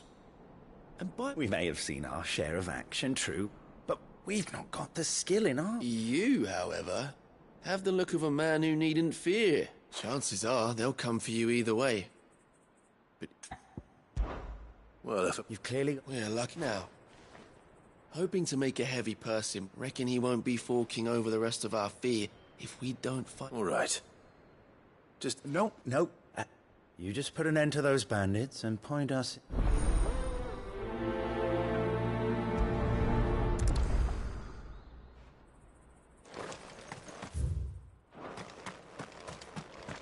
I'm not sure I trust those two.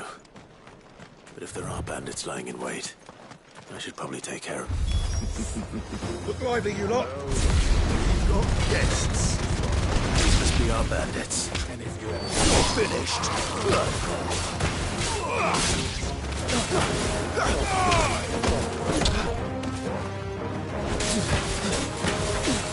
It's over!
Well done.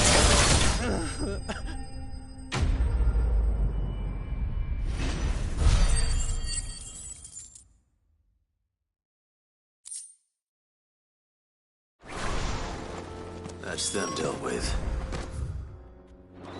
Now, where's that cart?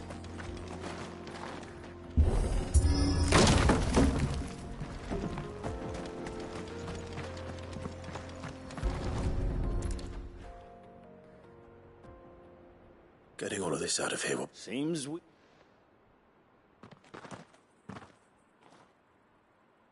Found the cart and didn't leave a single bastard breathing.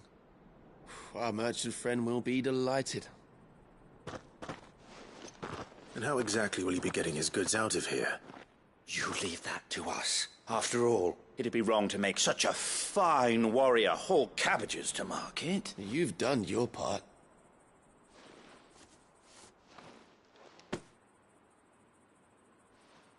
It's been a pleasure.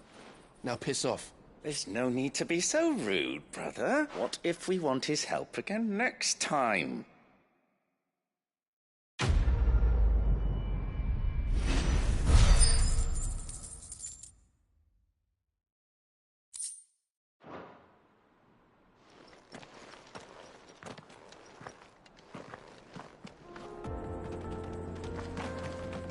You've had your reward and you're not getting any more. Now piss off.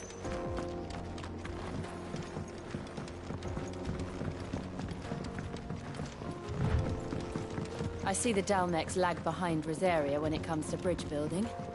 The fallen ruin should hold, at least.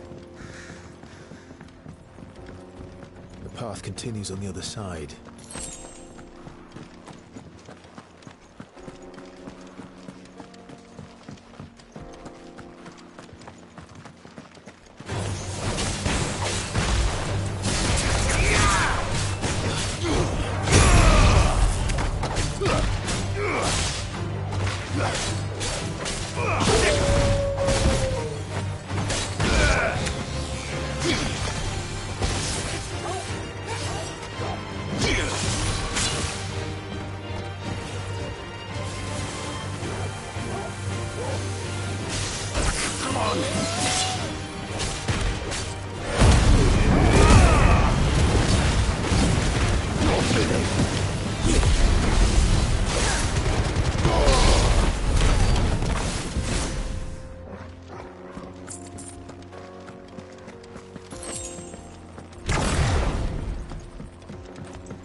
So this is Zemeckis. The land of the gods. It's even more impressive than I imagined. I remember being captivated by the story as a child. Long, long ago, man was overcome by avarice and challenged the gods in a bid to win their power. The final battle took place here, at these falls. Or so the legend goes. If anyone ever manages to plumb those depths, perhaps we'll learn if there's any truth to the tale. That the gods emerged victorious and punished man for his defiance by visiting upon him 2 curses. Dominance and bearers. To tell the truth, I always thought it strange that the dominant and their icons were deemed a curse. Back home, the dominant inherited the throne. They were admired and exalted, not spurned. Whenever I got to that part of the story, I always assumed there must be something I'd misunderstood. You had a lot of storybooks, didn't you? In your room, I mean. When we were young. The old legends were always my favorites. Epic battles between gods and men. Father encouraged me to read as much as I could. He thought it good for my education. You really were a boy like any other, weren't you?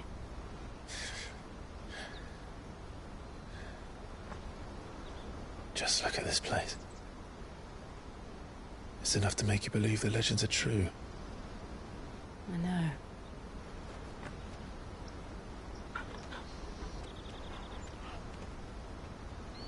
We're not far from Boklad. The road will be busier up ahead. And we'll have to keep our wits about us.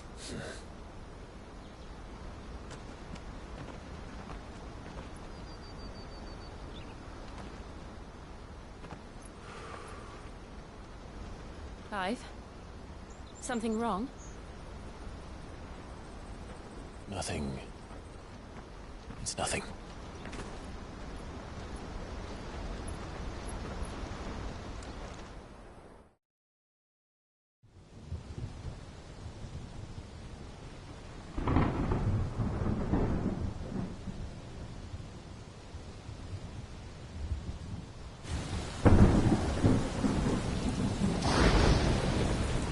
I see the reports are true, Father. You have surrendered the throne to Olivier. I have. Emperor Olivier shall rebuild the Holy Empire of Sanbreque.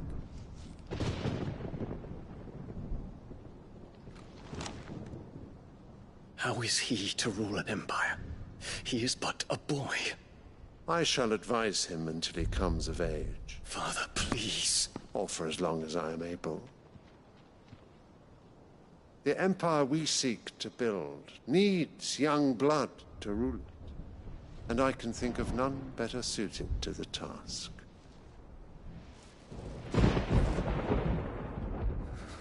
There is other news, Dion. Hugo Kupka is dead, and Drake's Fang destroyed. The pillars of the Republic have fallen.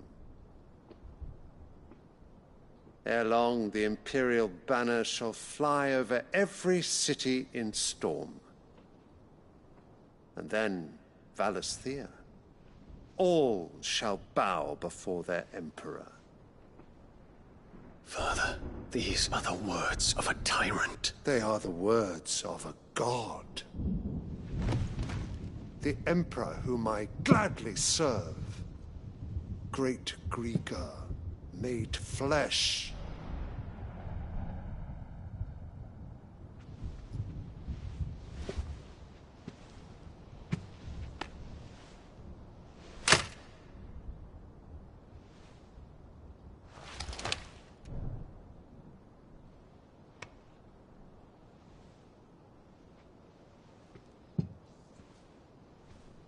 Return to your camp, Dion, and ready your forces.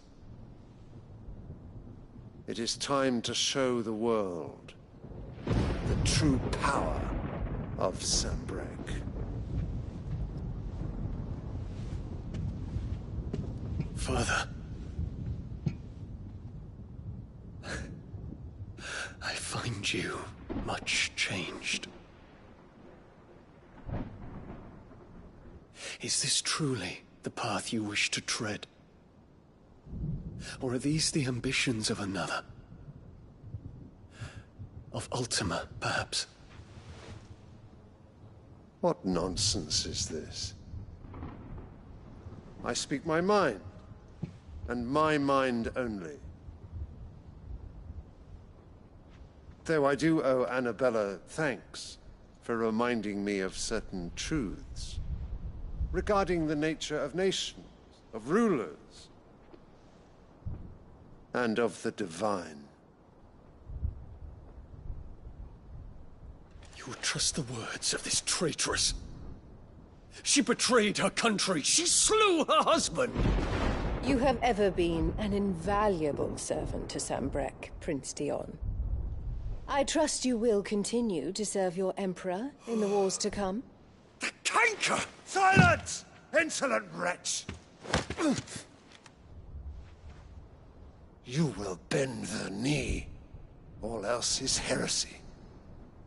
Sire, forgive me. This audience is over. Come, your Radiance. The Rowena Syndicate awaits your pleasure. Oh, not another meeting with silly old men. They're so boring. I'm hungry, Father. Can't we have luncheon instead?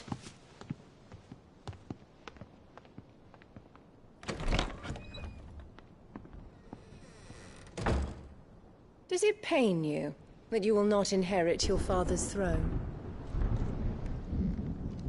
I have suffered worse.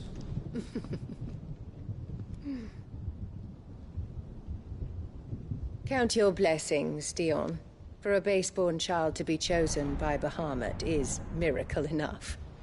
You have risen high on his wings, but you shall rise no higher, lest your impure blood stain the throne. What do you know of my blood?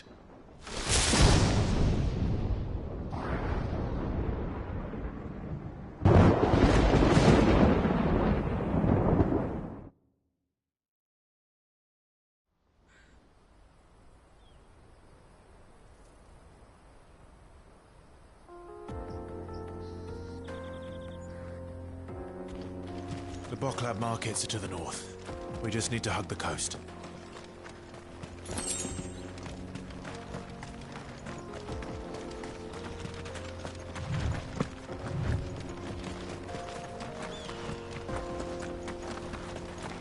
Infiltrating the Dominion won't be easy with the Imperials on high alert. No. His Radiance has lost one capital already. We can be sure Sylvester will do everything in his power to hold on to Twinside. His troops are well-trained and increasingly battle-hardened. But it's not as if we can wait for the siege to end.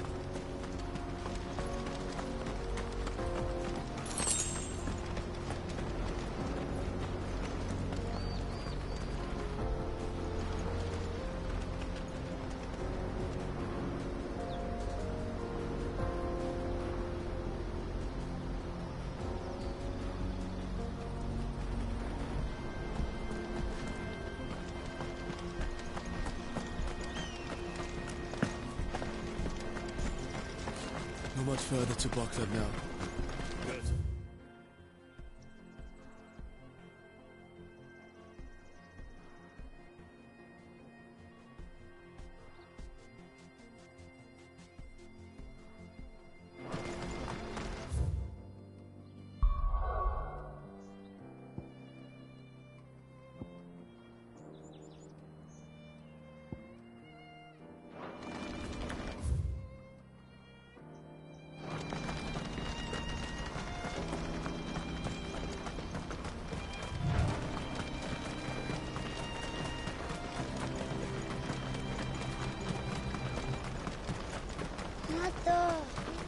More refugees. And they're all making for the Crystalline Dominion. Because they don't know how to live without the Crystal's blessing.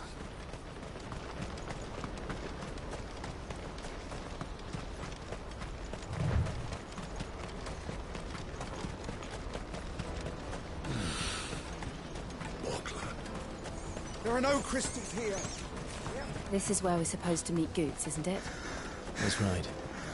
He said he'd wait for us here after replenishing his supplies. I dare say he'll have finished by now. Hurry, man. I must leave for the... Bloody crimson caravans scooping up.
I got your note. You think something's wrong with Torgal? So you can read. But I didn't say how we're wrong with him. I said something weren't right. He used to love cracking the bones from Molly's boiled brown, but now he won't so much as didn't like him. Which is why You've not been working him too hard, have you? No harder than usual. Is that it, boy? Do you need a rest? What was it you said he was? A frost wolf? That's what the lawsman seems to think. Then maybe this all has something to do with whatever it is that's woken inside him. I suppose things have been different since Rosalith. Perhaps Hippocrates knows something. Instead of everything, you mean?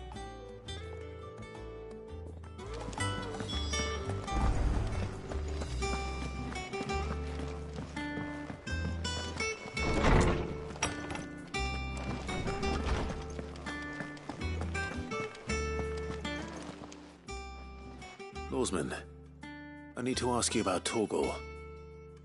Something's not right with him. He isn't ill, is he? I don't think so.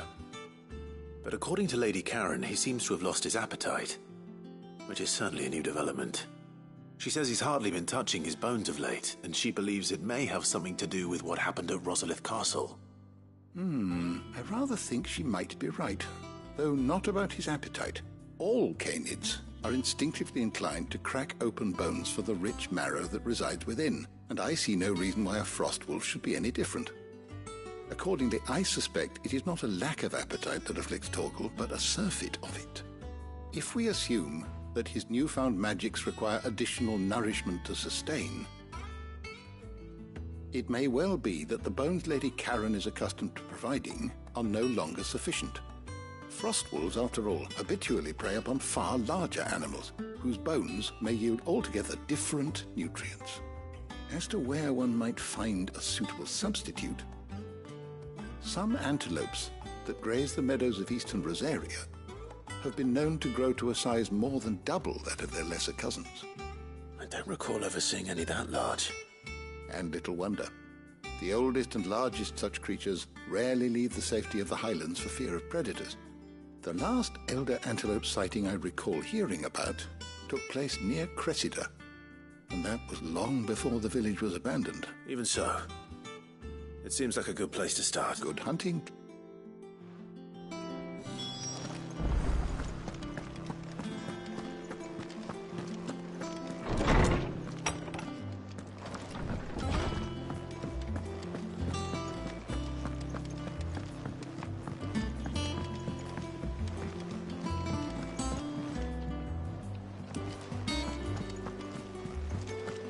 Is that the thing Tomes helped to build? They told me she was building a ship.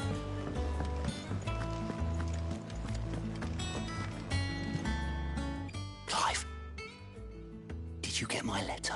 That's why I'm here. Shh, Otto won't be listening. Is this better? A little. Listen, I've some bad news. It turns out the hideaway may be slightly behind in its payment to certain lenders, and it may be my fault. But I swear to the goddess, I thought I had the numbers square. Sadly, that square turned out to be more of a circle. Zero, you might say. I can straighten it out, I swear, but it's going to take some time, and I'm going to need help keeping it from Otto. Bit late for that, I'd say. There you are! What a surprise! So let me get this straight. You forget to pay our lenders what they're due, and instead of coming straight to me, you get Clive to come to you. And I hope he'll dig you out of the hole you've dug for yourself. Clive, the man in charge of the place you've been cheerfully trying to bankrupt. And you thought this was a cunning plan. Why? Well, who needs paying? Oh, just Martha. And the dame. And, well, Lady Karen. But only 500 talents. We owe 3 of our most trusted friends 5 million gil. Each. 5 million each. They lent us the bulk of the money we used to rebuild the hideaway, you see, and, well, I must have made some sort of oversight. Those ledgers were my responsibility, and it was my decision. Do we have that much to hand? I can always ask my uncle. No, we don't. And no, you won't. We've lightened Lord Rosfield's person up after the king's ransom we had off him. He deserves better than to see our begging bowl. Besides, we'll need to learn to stand on our own if we're going to make this work. All right. But that doesn't mean you have to shoulder the burden yourself. Is there anything I can do to help? There might be. How'd you fancy taking these to Martha and the dame? Rocks. Rocks, he says. Worth 1,000 talents apiece, these are. A little something Sid and I set aside for when times got lean. And I reckon 15 million in overdue debt probably qualifies. I just hope our associates' eyes are a bit more discerning than yours. I'm sure there will be. Sure, you know how it is with this place. Orders to bark, arses to wipe, and all that. I know. Which is why I don't mind going in your place. Go. Do you know why I only gave Master Clive here 2 star rubies? Because you'd rather Lady Karen killed me. Because I'd rather Lady Karen killed you. Yes. Well, I suppose this is goodbye then. Don't worry. I'm sure Karen will understand. Really? No, I don't.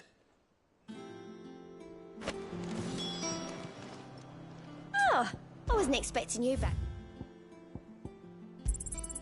You earned this.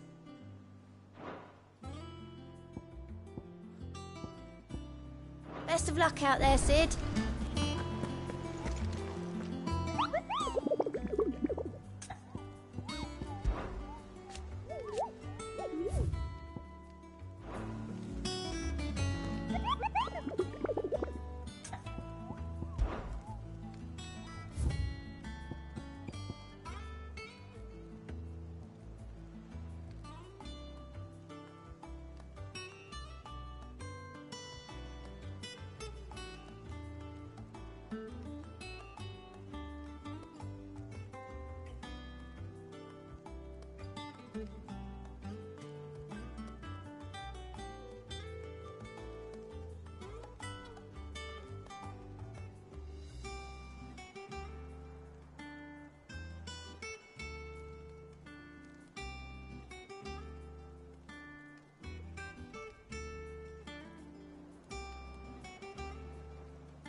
Run like the wind.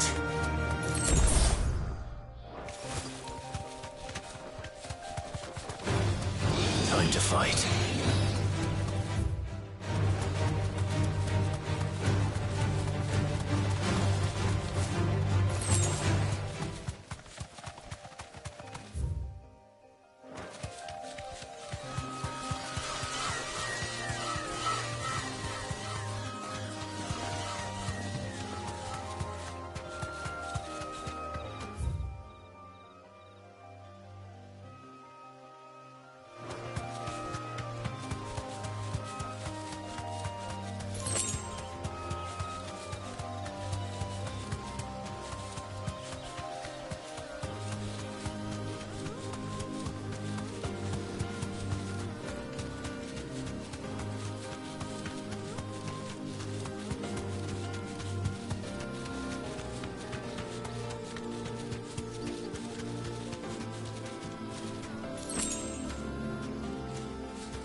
Back to the stables, girl.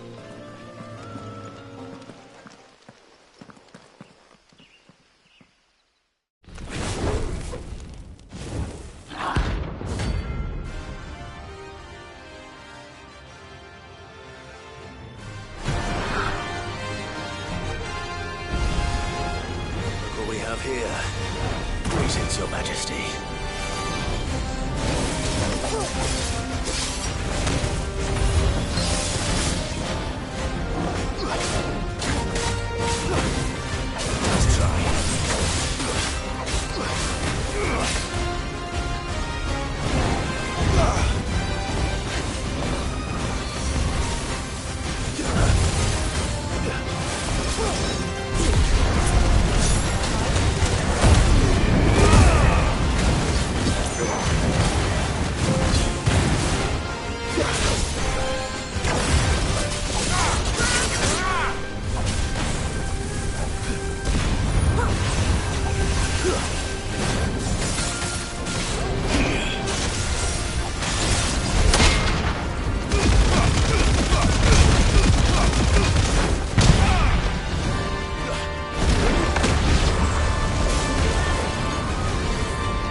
rain is over. Now to collect the... This looks like the stuff. Let's see if there's any more.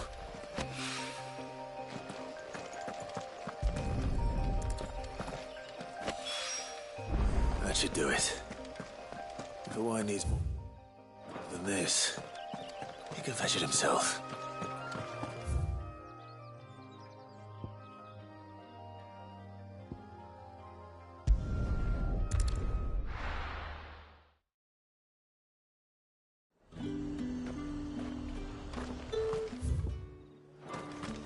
There's talk. How the hell is anyone supposed to afford that?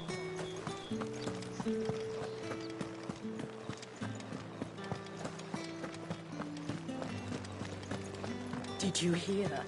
The gate's to heaven. I want to see. What am I going to do without Sweetwater and Oil of Toke? Stop. Milady, I come bearing gifts. Gifts? Whatever is the occasion.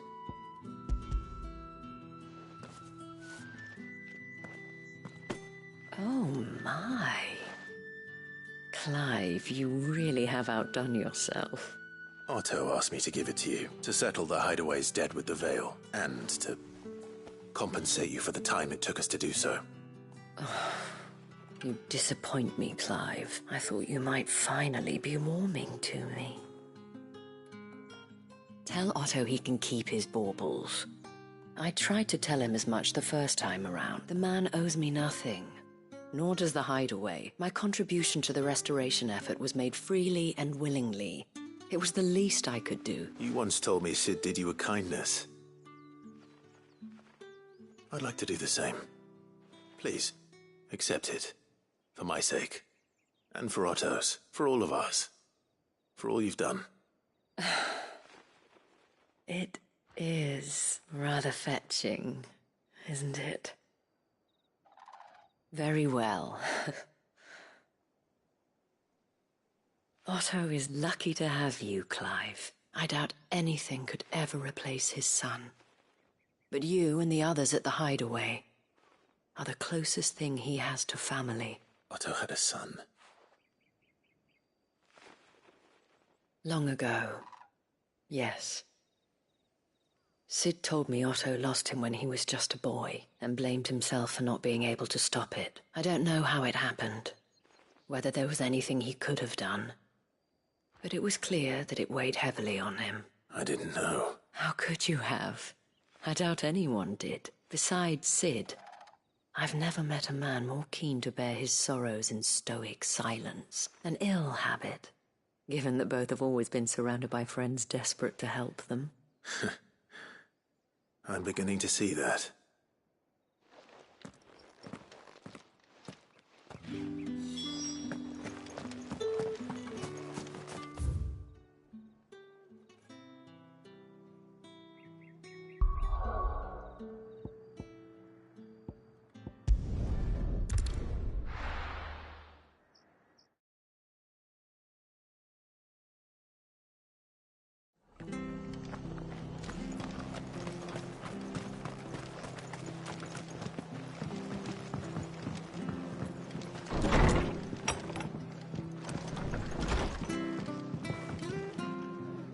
Clive! I wasn't expecting to be here, but it seems we still owe you a considerable amount, and though I doubt it's what you were expecting.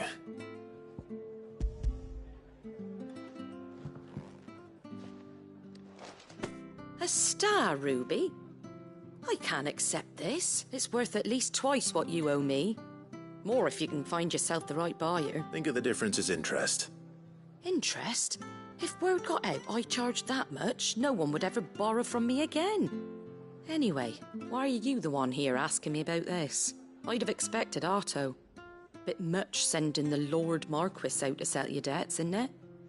The old goat working himself to death. Something like that. Most days I think he's the only reason the Hideaway's still standing. Same as always, eh? Back when the place was nothing but a twinkle in the eye of a recently retired Lord Commander, word is he was the first one Sid reached out to. Probably knew that without his strong arm and level head, the idea would never get off the ground. Sid may have been the face of the Hideaway, But Otto's always been the backbone. And when Sid passed away, we were all worried that would be the end of it. That Otto would just give up. His death was hard on everyone. But it must have hit Otto hardest of all. But he didn't give up, did he? Quite the opposite, in fact. If I recall, he was the one who nominated you as Sid's replacement. And rallied the rest around you. I reckon what he saw in Sid, he saw in you too. And don't we all? Doesn't hurt that you're half as stubborn and twice as handsome, neither. That, and you keep good company. I suppose I do.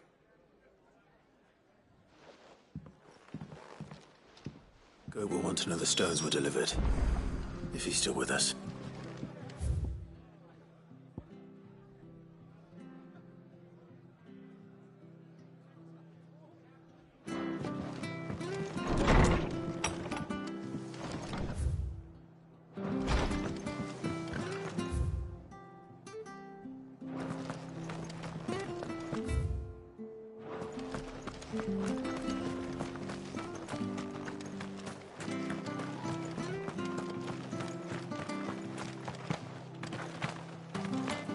Naught but wild beasts this end.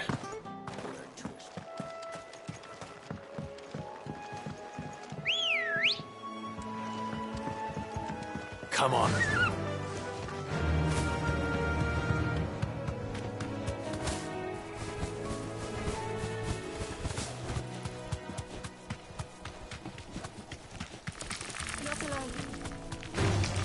Time to fight.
That's better.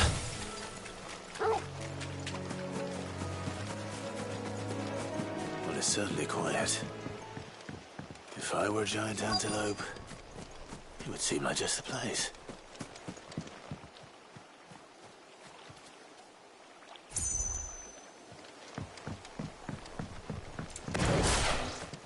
Careful. I doubt we'll find one bigger than that. You hungry, Torgal?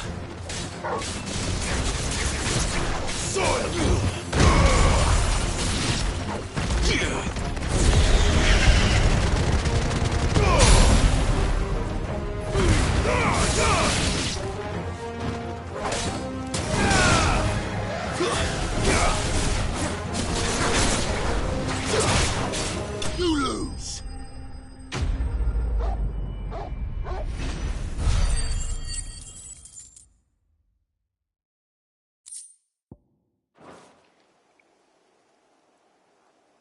Now.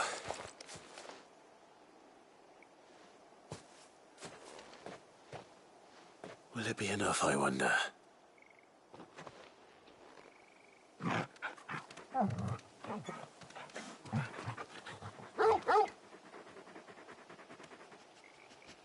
I say that answers my question, which means we owe the lawsmen our thanks.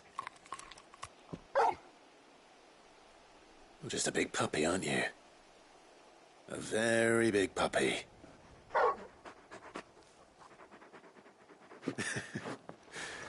You do know you can take that with you, Torgal. Lady Karen will be relieved to hear you got your appetite back. Come on, boy.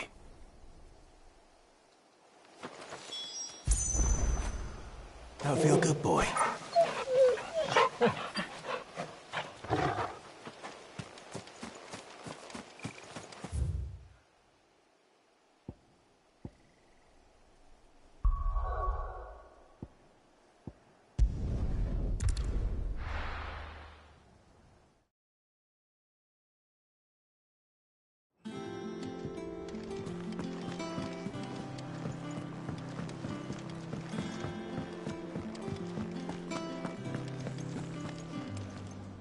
I noticed you and Torgal had gone off somewhere. Take him for a walk, did you?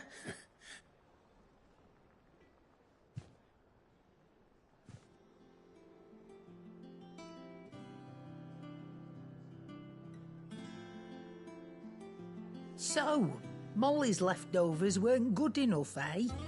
That'll teach me for treating you like you're still a pup. All right, no need to shout. Now we know what you're after, I can see about getting some in. Speaking of which, I brought one for later. Can I leave it with you?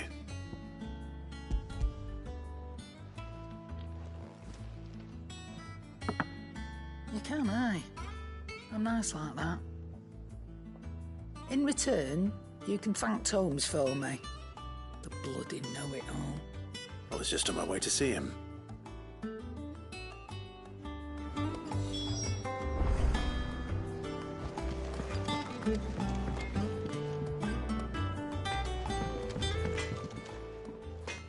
Blackthorn, do you have a moment? Not really. This won't take. I just wanted to ask how you're getting on.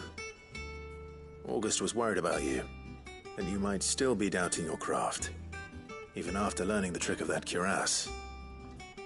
Is there something else weighing on your mind? Perhaps sharing your thoughts might help. That bastard's like a dog with a bone. Still, he's got a keen eye, I'll give him that. He's just, well, Karen showed me something. Something I've never seen before. And that was? A sword. An odd-looking thing with a single-edged blade.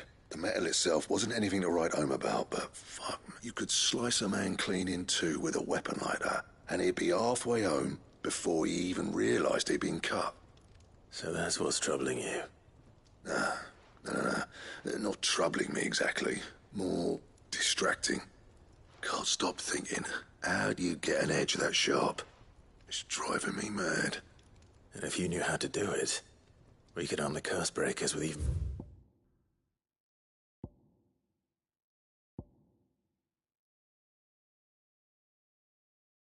The blades.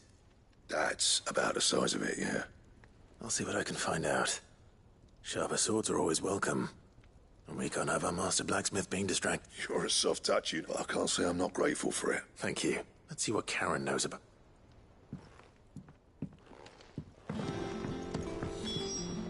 Back, are ya? So, what'll it be?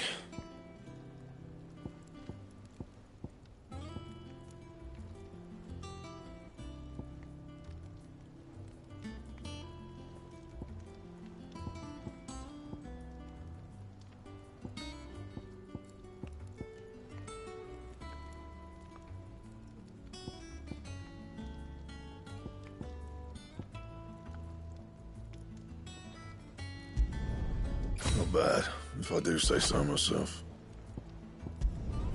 Should last you a good while. No scratches, all right?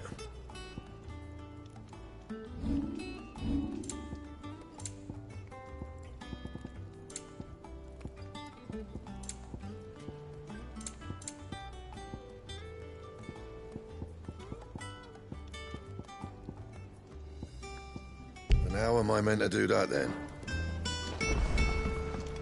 He cracked the crystals.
Ah, Clive, were you able to locate your quarry? We were indeed, Lawsman. You pointed at... Very good. Lady Karen sends her thanks, by the way. Ah. But do you recall our conversation concerning Lady Jill's role in Torgal's track? About how she somehow woke the power within him. Precisely that. A reasonable conclusion, I thought. But one which raised certain questions in my mind. You see, the Fenrir of legend served Shiva and Shiva alone.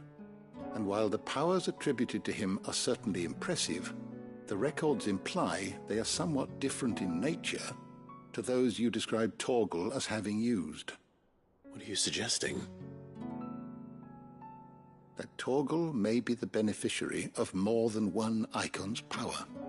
Consider that in addition to Lady Jill, he has served as a loyal companion to you, your brother, and even the late Cid. In short, the icons hitherto near at hand, or should I say at paw, have been diverse and plenty, and that number has only grown as the realm's dominance have fallen to your sword. One can but speculate as to how all of this has affected Torgal. He has seemed more fierce And if I'm not mistaken, he will grow fiercer still.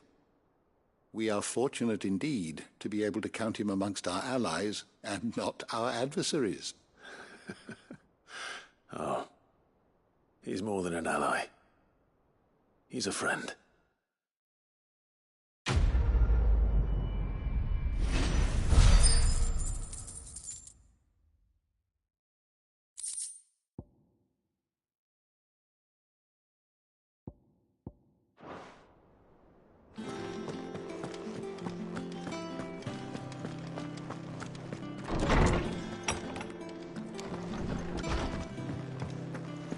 The nobleman who visited. Thank you, Clive.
You're looking well, Karen. What do you want?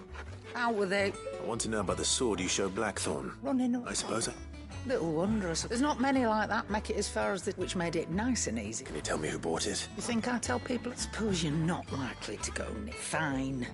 If you're Lord Ignac's the man you want, Dalmekian bloke, collects weapons and the like, and he's got more money than sense, which is reckon he'll still be at the inn in Dal... Thank you, Karen. Oh. And he's...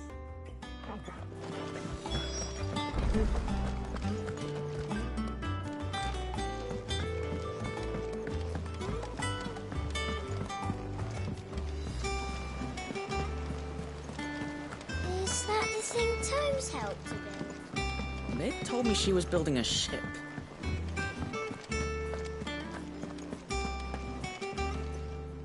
Good. So Lady Karen accepted... Ah. She was just too stubborn to take it. She threw it right back in my face, in fact, and told me I could stick my stupid stone where the sun don't shine. Karen refused payment. I hope it wasn't something I said. I'm sure you were as tactful as ever. Oh, wonderful.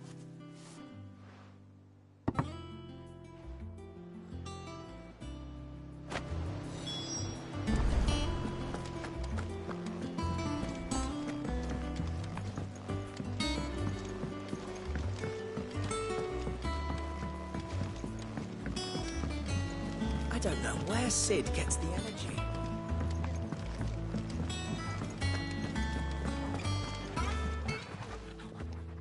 Lady Carrot tells me you weren't happy with... Would you prefer the debt was repaid in coin? What debt?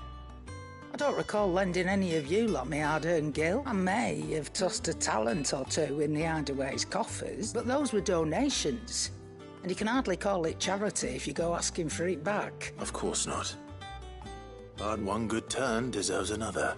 Surely you wouldn't shun the gratitude of a pauper who happened to have become a prince. Oh, so you're a prince now, are you? Fine. But I'm selling it and taking what I'm owed, then you're getting the rest whether you like it or not.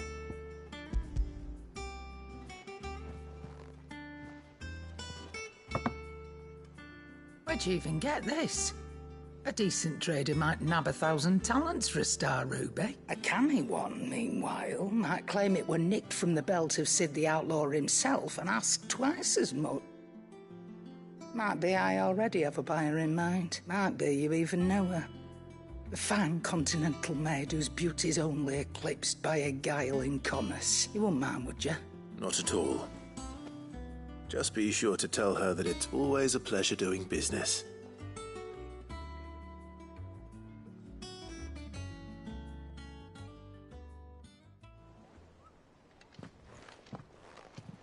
I hear you ended up delivering all 3 stones.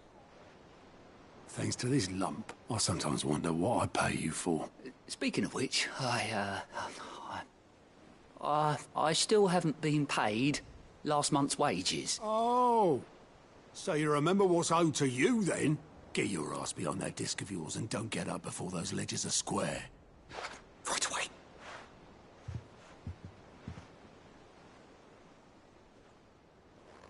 I've seen that before. You have, yeah. Plenty of times. It was the only goblet Sid ever used. Either out of habit, or because the filthy sod couldn't be bothered to find a clean one. I knew so little about him. Like most people. Martha and the Dame both seem to have fond memories of him. I bet they do. How long did you know Sid before he... Before he died? 20 summers, give or take. Back in the day, I was a purser on a trade ship, which is where I met him. He bought passage to... oh, forget where. And having nothing better to do on the long nights, we set up drinking island rum till the morning bell dragged me back to my duties. Quit my post not long after that. On account of making a fine maiden's belly fat. But me and Sid stayed close, promising we'd one day sail the seas again. That was before fate stepped in and said she was having none of it. The magic woke inside my son soon after his first name day, and there was no hiding his knack Couldn't you and your family have... My family were the ones who summoned the constable. Wanted the monster taken away. I couldn't turn my back on him. Forget what I felt. And I couldn't for the life of me understand how they could. Luckily, Sid was of the same mind as me. It was him who stood beside me when all I wanted was to tear the whole world down. Him who cried for me when I had no tears left of my own. Him who swore he'd do everything he could to stop it from happening again. And he was true to his word, too. Left the Royal Army once and for all. His ranks, his ribbons, gone. Just like that. Threw away everything he had. All to right a wrong that no one else had the courage to face. I knew then I'd follow that man to the ends of the earth.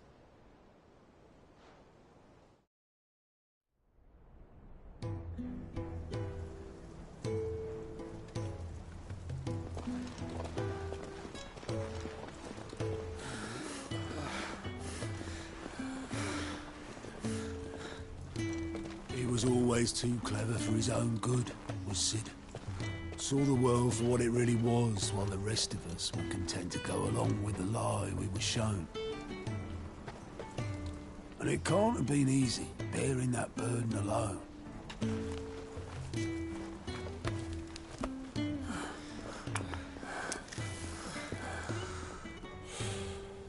But he didn't let it stop him. He never lost faith in what he believed was right. And that gave us faith in him. Faith he'd steer us true. So I swore to myself that I'd always be right behind him, ready to catch the stubborn sod, if ever he should fall.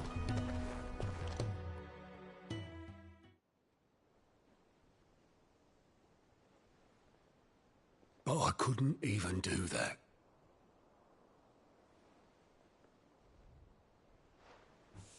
Ignore me. Just the ramblings of a tired old man. Leave that lot. I'll tidy it up in a bit.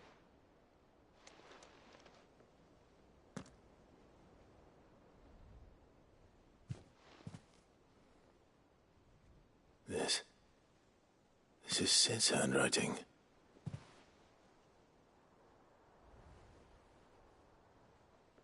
Dear Otto. I may be drunk, but I wanted you to know this place would be fucked without you. Love you, you grumpy old sod.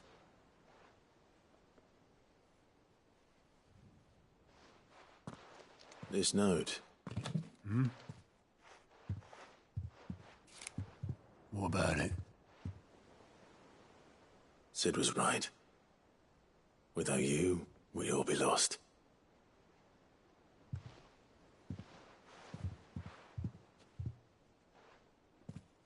He should have bloody well said so then. Just once. Before he went. But then, why would he? Him, or anyone. I'd only have told him to piss off.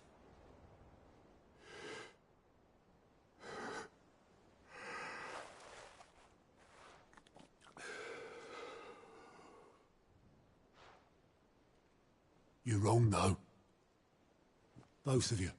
It was never just me keeping the hideaway afloat. It was all of us. I just shoved people in the right direction. I barely seem to be able to do that anymore.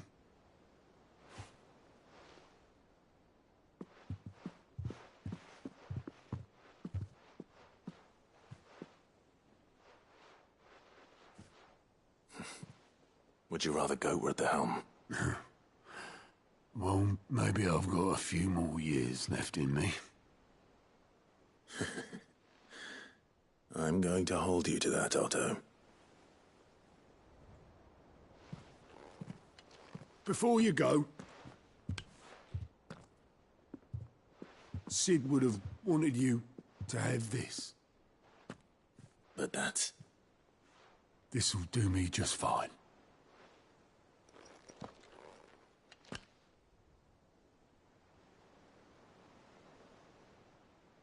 Thanks for the ray of sunshine. I'll see if I can't pay you back. Already have.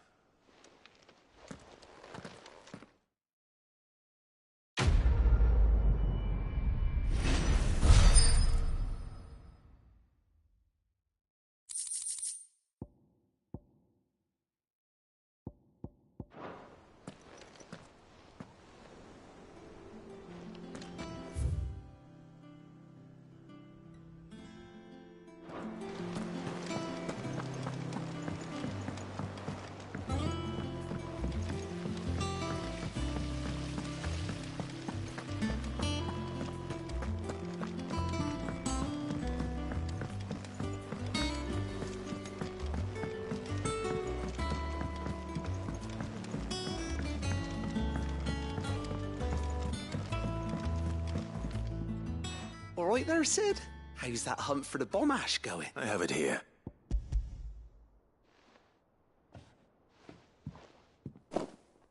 That's the stuff.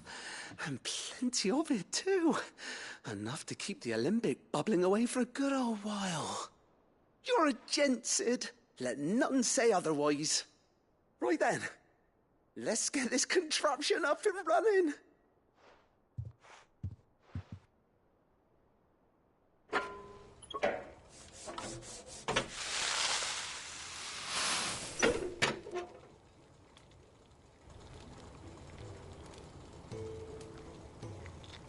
There we have it. The Telemon Alembic. And it works just like the chief said it would. Very impressive. Says the man who cut down a burning boulder. Speaking of which, I still haven't returned the favor. There's no need. The good it will do for the hideaway is reward enough. Don't be silly. Why don't you let me take a look at that bag of yours? The one you keep your potions in. Reckon I could work some magic on that, huh? What kind of magic? Well, we happen to have isolated a substance in our test run of the Alembic that I reckon will make even the toughest leather supple as anything. Thought we might use it to breathe new life into old boots and the like. Save the hideaway a few gil. Ah, I reckon if we slap a bit on your bag, it'll loosen it up enough for you to squeeze in a bottle or two more. Well, it can't hurt to try, I suppose. That's the spirit. Leave it with me. I'll only be a mo.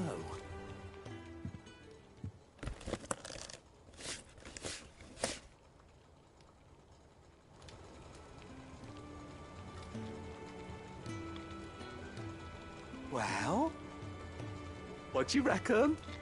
It certainly feels more flexible. Right? Told you. Thank you. I think. No. Thank you for supporting Mid and the rest of us in our endeavors. Without you, we'd never have been able to discover wonders like that stuff I rubbed on your bag. And I'm telling you, there's plenty more where that came from.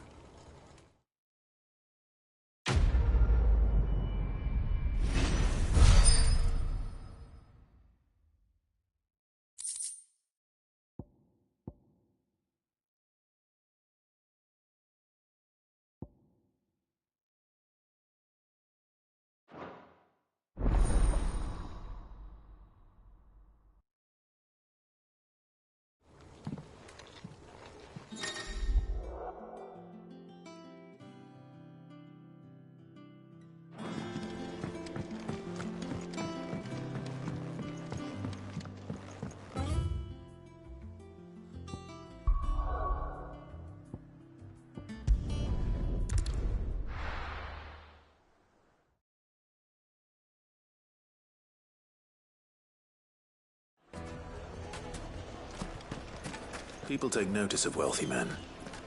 Shouldn't be too hard to track down Karen's collector. They're saying Drake's Fang is gone. The whole Mother Crystal gone. What are we gonna do? Calm yourself. We don't know for sure. It could have just been a tremor. Welcome. If you're hoping for a bed, I'm afraid you'll have to look elsewhere. One of our wealthier patrons has purchased the use of every room open to... My reputation will be ruined! Ruined! Calm yourself, Lord Ignac, I beg of you. Pardon the intrusion. Out! I paid for these rooms so I wouldn't be disturbed. Please, allow me to apologize. His lordship is going through a difficult time. Radim! Get rid of the filthy oaf this instant! Very good, Lord. Would you mind stepping outside for a moment?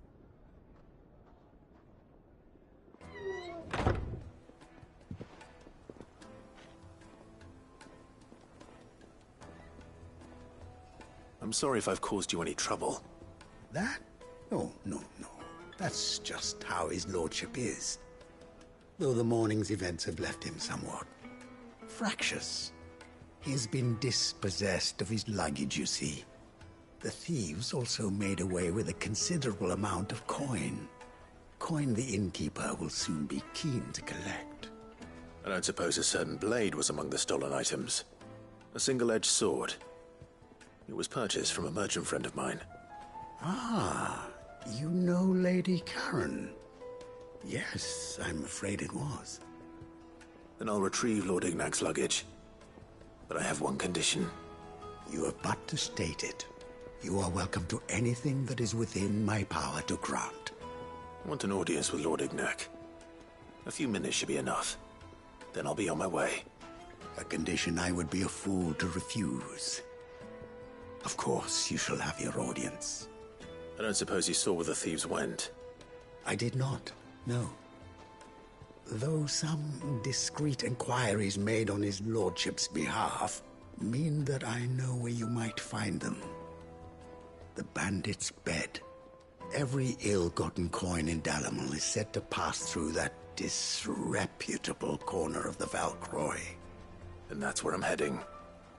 I shall speak to Lord Ignac in your absence, and arrange for an audience upon your triumphant return. That will be very kind of you.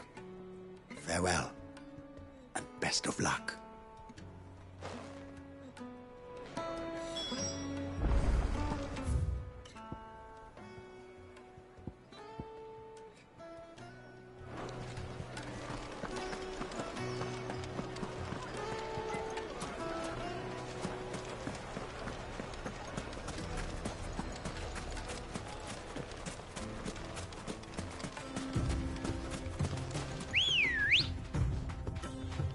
Ready, go?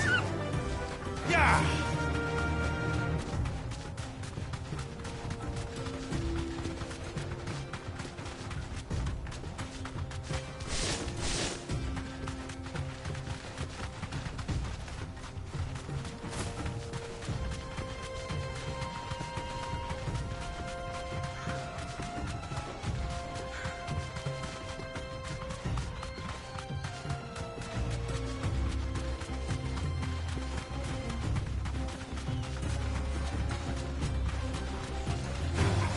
Time to fight.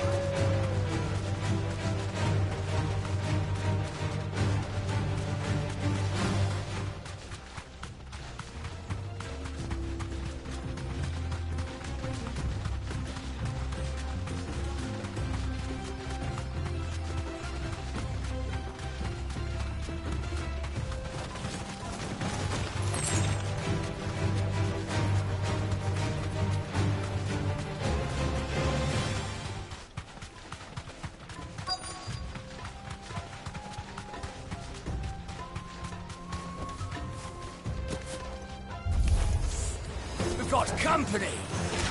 Come on, lads, let's tear the bastard's head off!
This must be Ignac's luggage.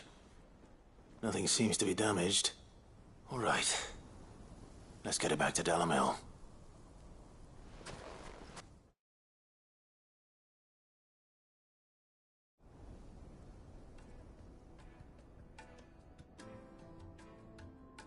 I hear I have you to thank for the return of my effects.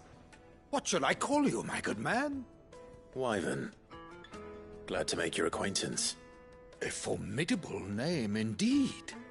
Well, Wyvern, I appear to be in your debt. Redeem here tells me you wished for an audience. Is that all? A few moments of your time should suffice, yeah. You're a peculiar... Master what? Oh, Carandra. It was made and is used, they believe. Each sword is made for that one perfect stroke, and for that there's a... But how do they... Why, they use whetstones, rather. A whole lot, but it is a mineral. And that, Wyvern, it occurs, take this, the very stone of... and a far more fit... Thank you.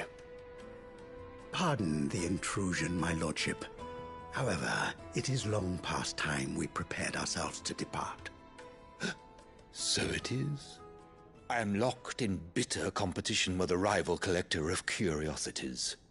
I am one step ahead of the unscrupulous scoundrel, but he is hard at my heels. Are there many other collectors out there? Too many to count, but only one do I consider my nemesis. Lord Byron Rosfield, and is a perennial thorn in my side. I can imagine. Farewell, Wyvern. May our paths cross again. Redeem! We mustn't dawdle.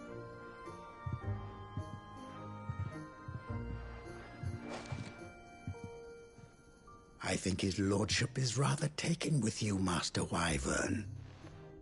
Thank you again for your assistance. Coming, my lordship. I'll be right there.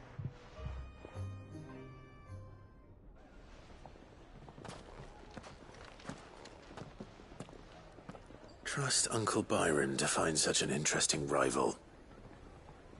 Now, let's see what Black...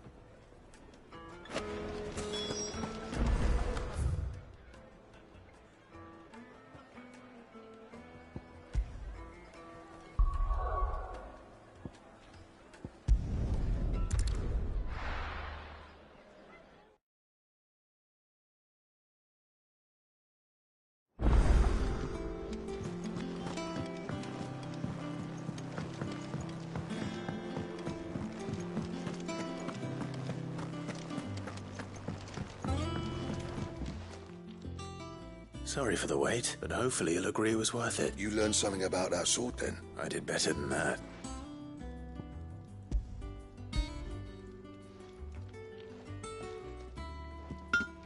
Hey, a whetstone? Yes. But not one you'll find anywhere in Valisthea.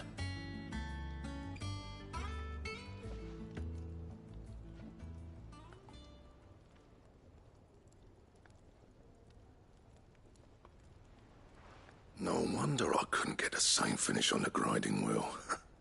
One hit and all done, eh? Might not be so bad if all you ever fought were duels. Good luck on the battlefield. Your second opponent would be your last, no matter how good you were. Even so, is there some way it could be used to give the curse breakers an edge? I think so, yeah. With this whetstone and the right kind of steel, I could probably even make a twin of the blade that rattled me. But there'd be no replacing this little rock once I worn it down to a sliver. I reckon we get a dozen swords from it, if that.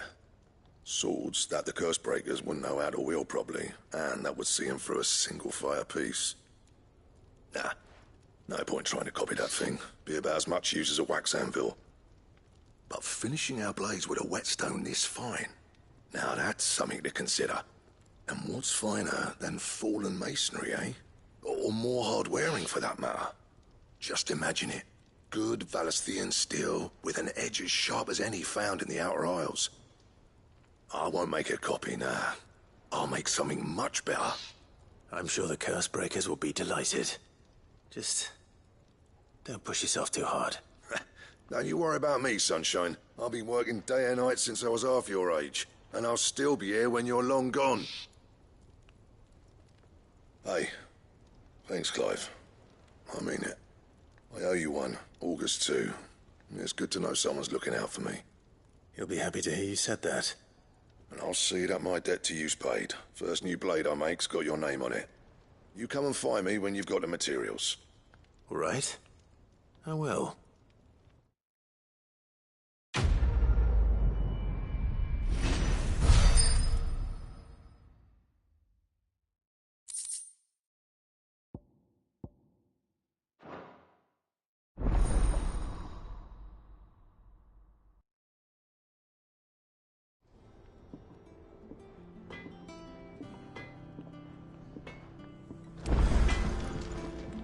What do you need?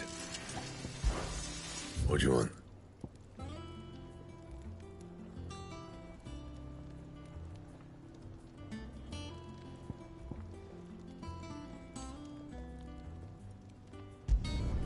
Should last you a good while.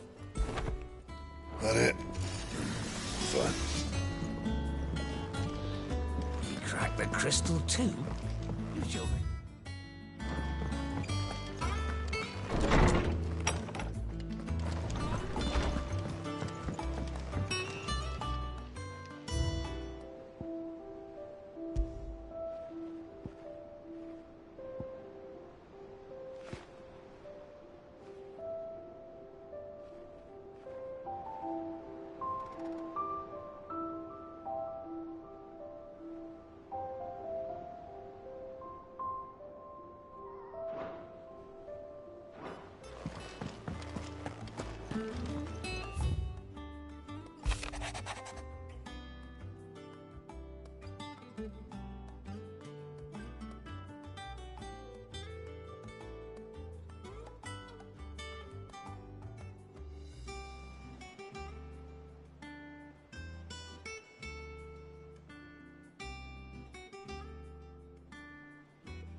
We need to find a way into Drake's tail.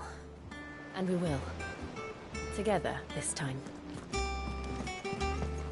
Is that the thing Tomes helped with? Mid told me she was building a ship.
Thank you for sticking with us. Those of us who are still here have to look after each other, don't we?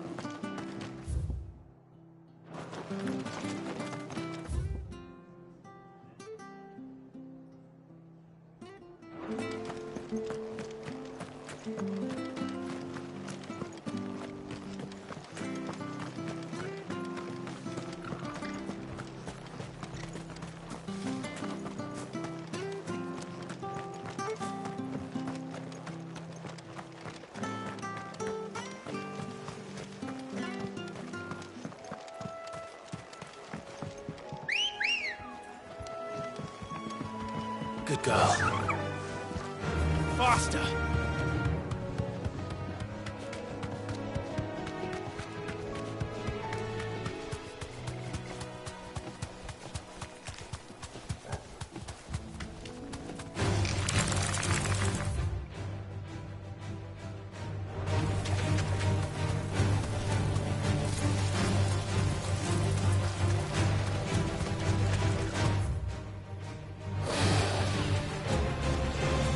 Deserve a rest.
Come on.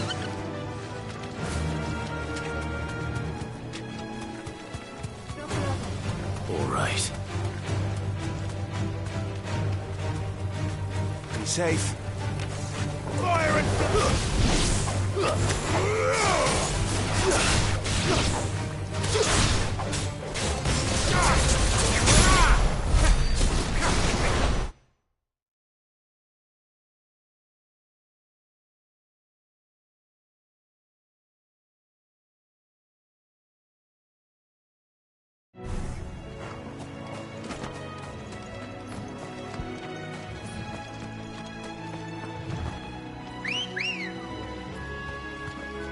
Ready, go?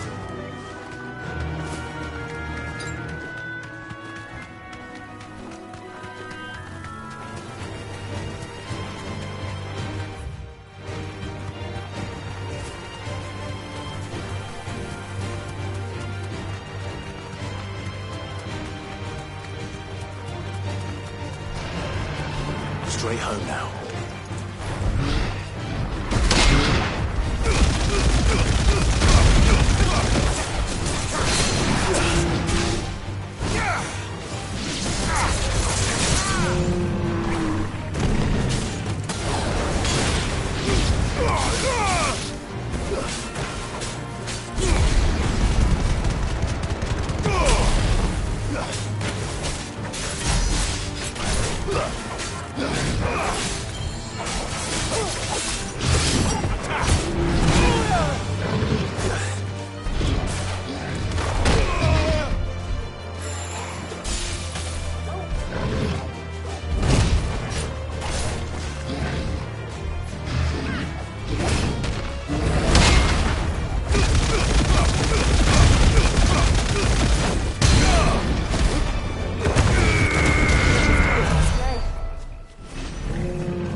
Come on.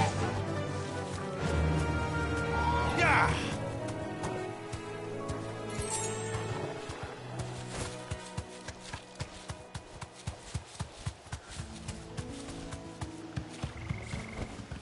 I can walk from here.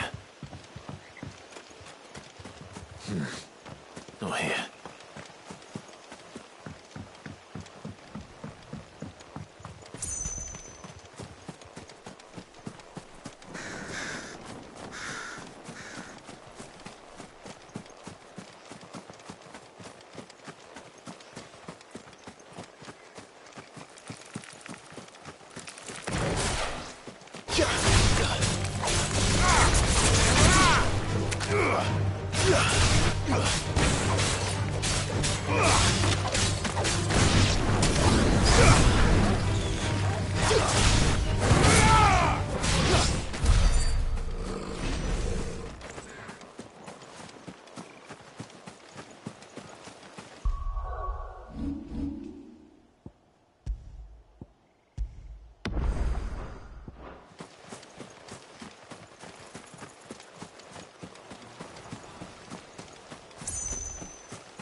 Seems this one has a little more life left in it. All right then. Slow.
Seems this one has a little more life left in it. All right, then.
Has a little more life left in it.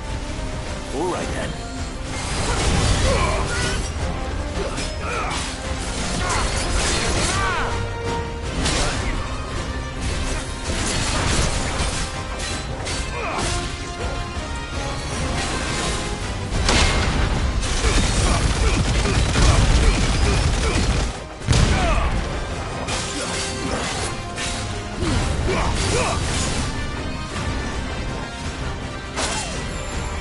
Let's try.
this one has a little more life left in it.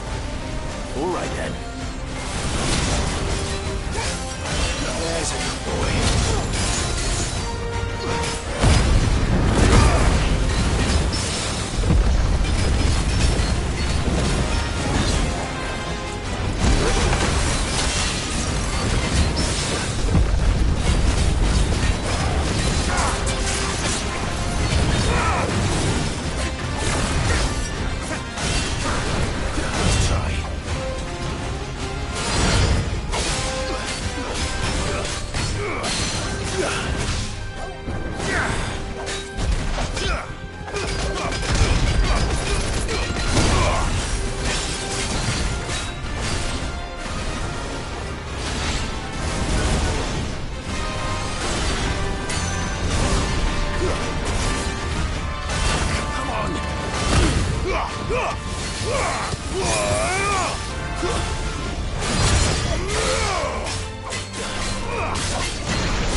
Seems this one has a little more life left in it. All right, then.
Seems this one has a little more life left in it. All right then.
Let's go.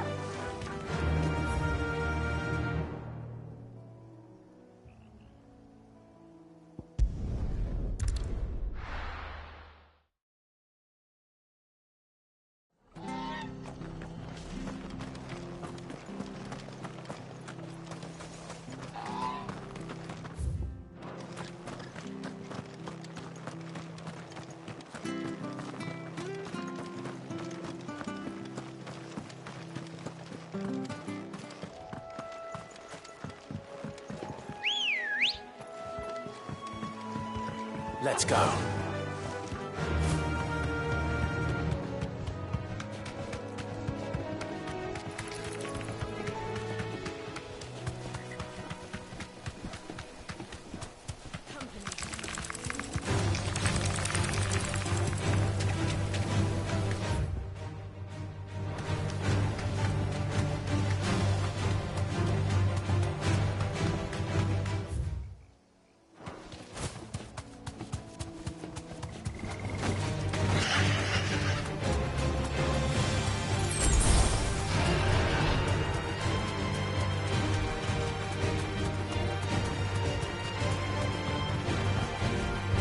I can walk from here.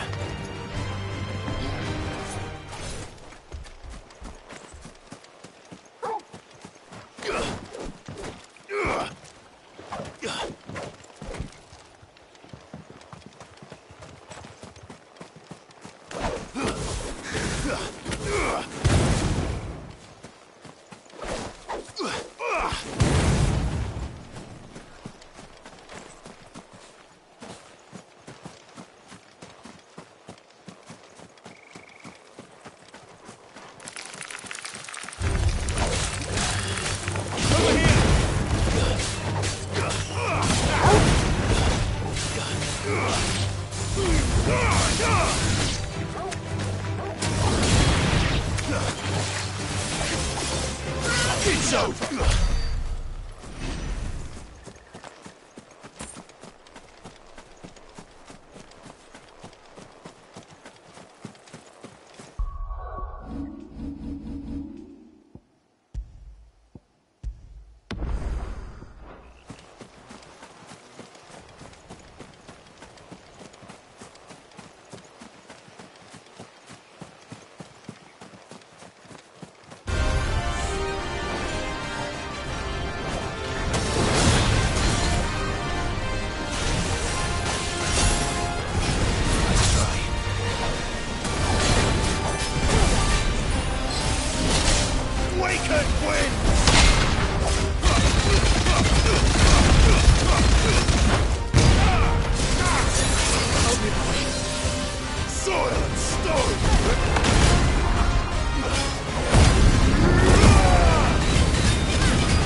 Back to sleep with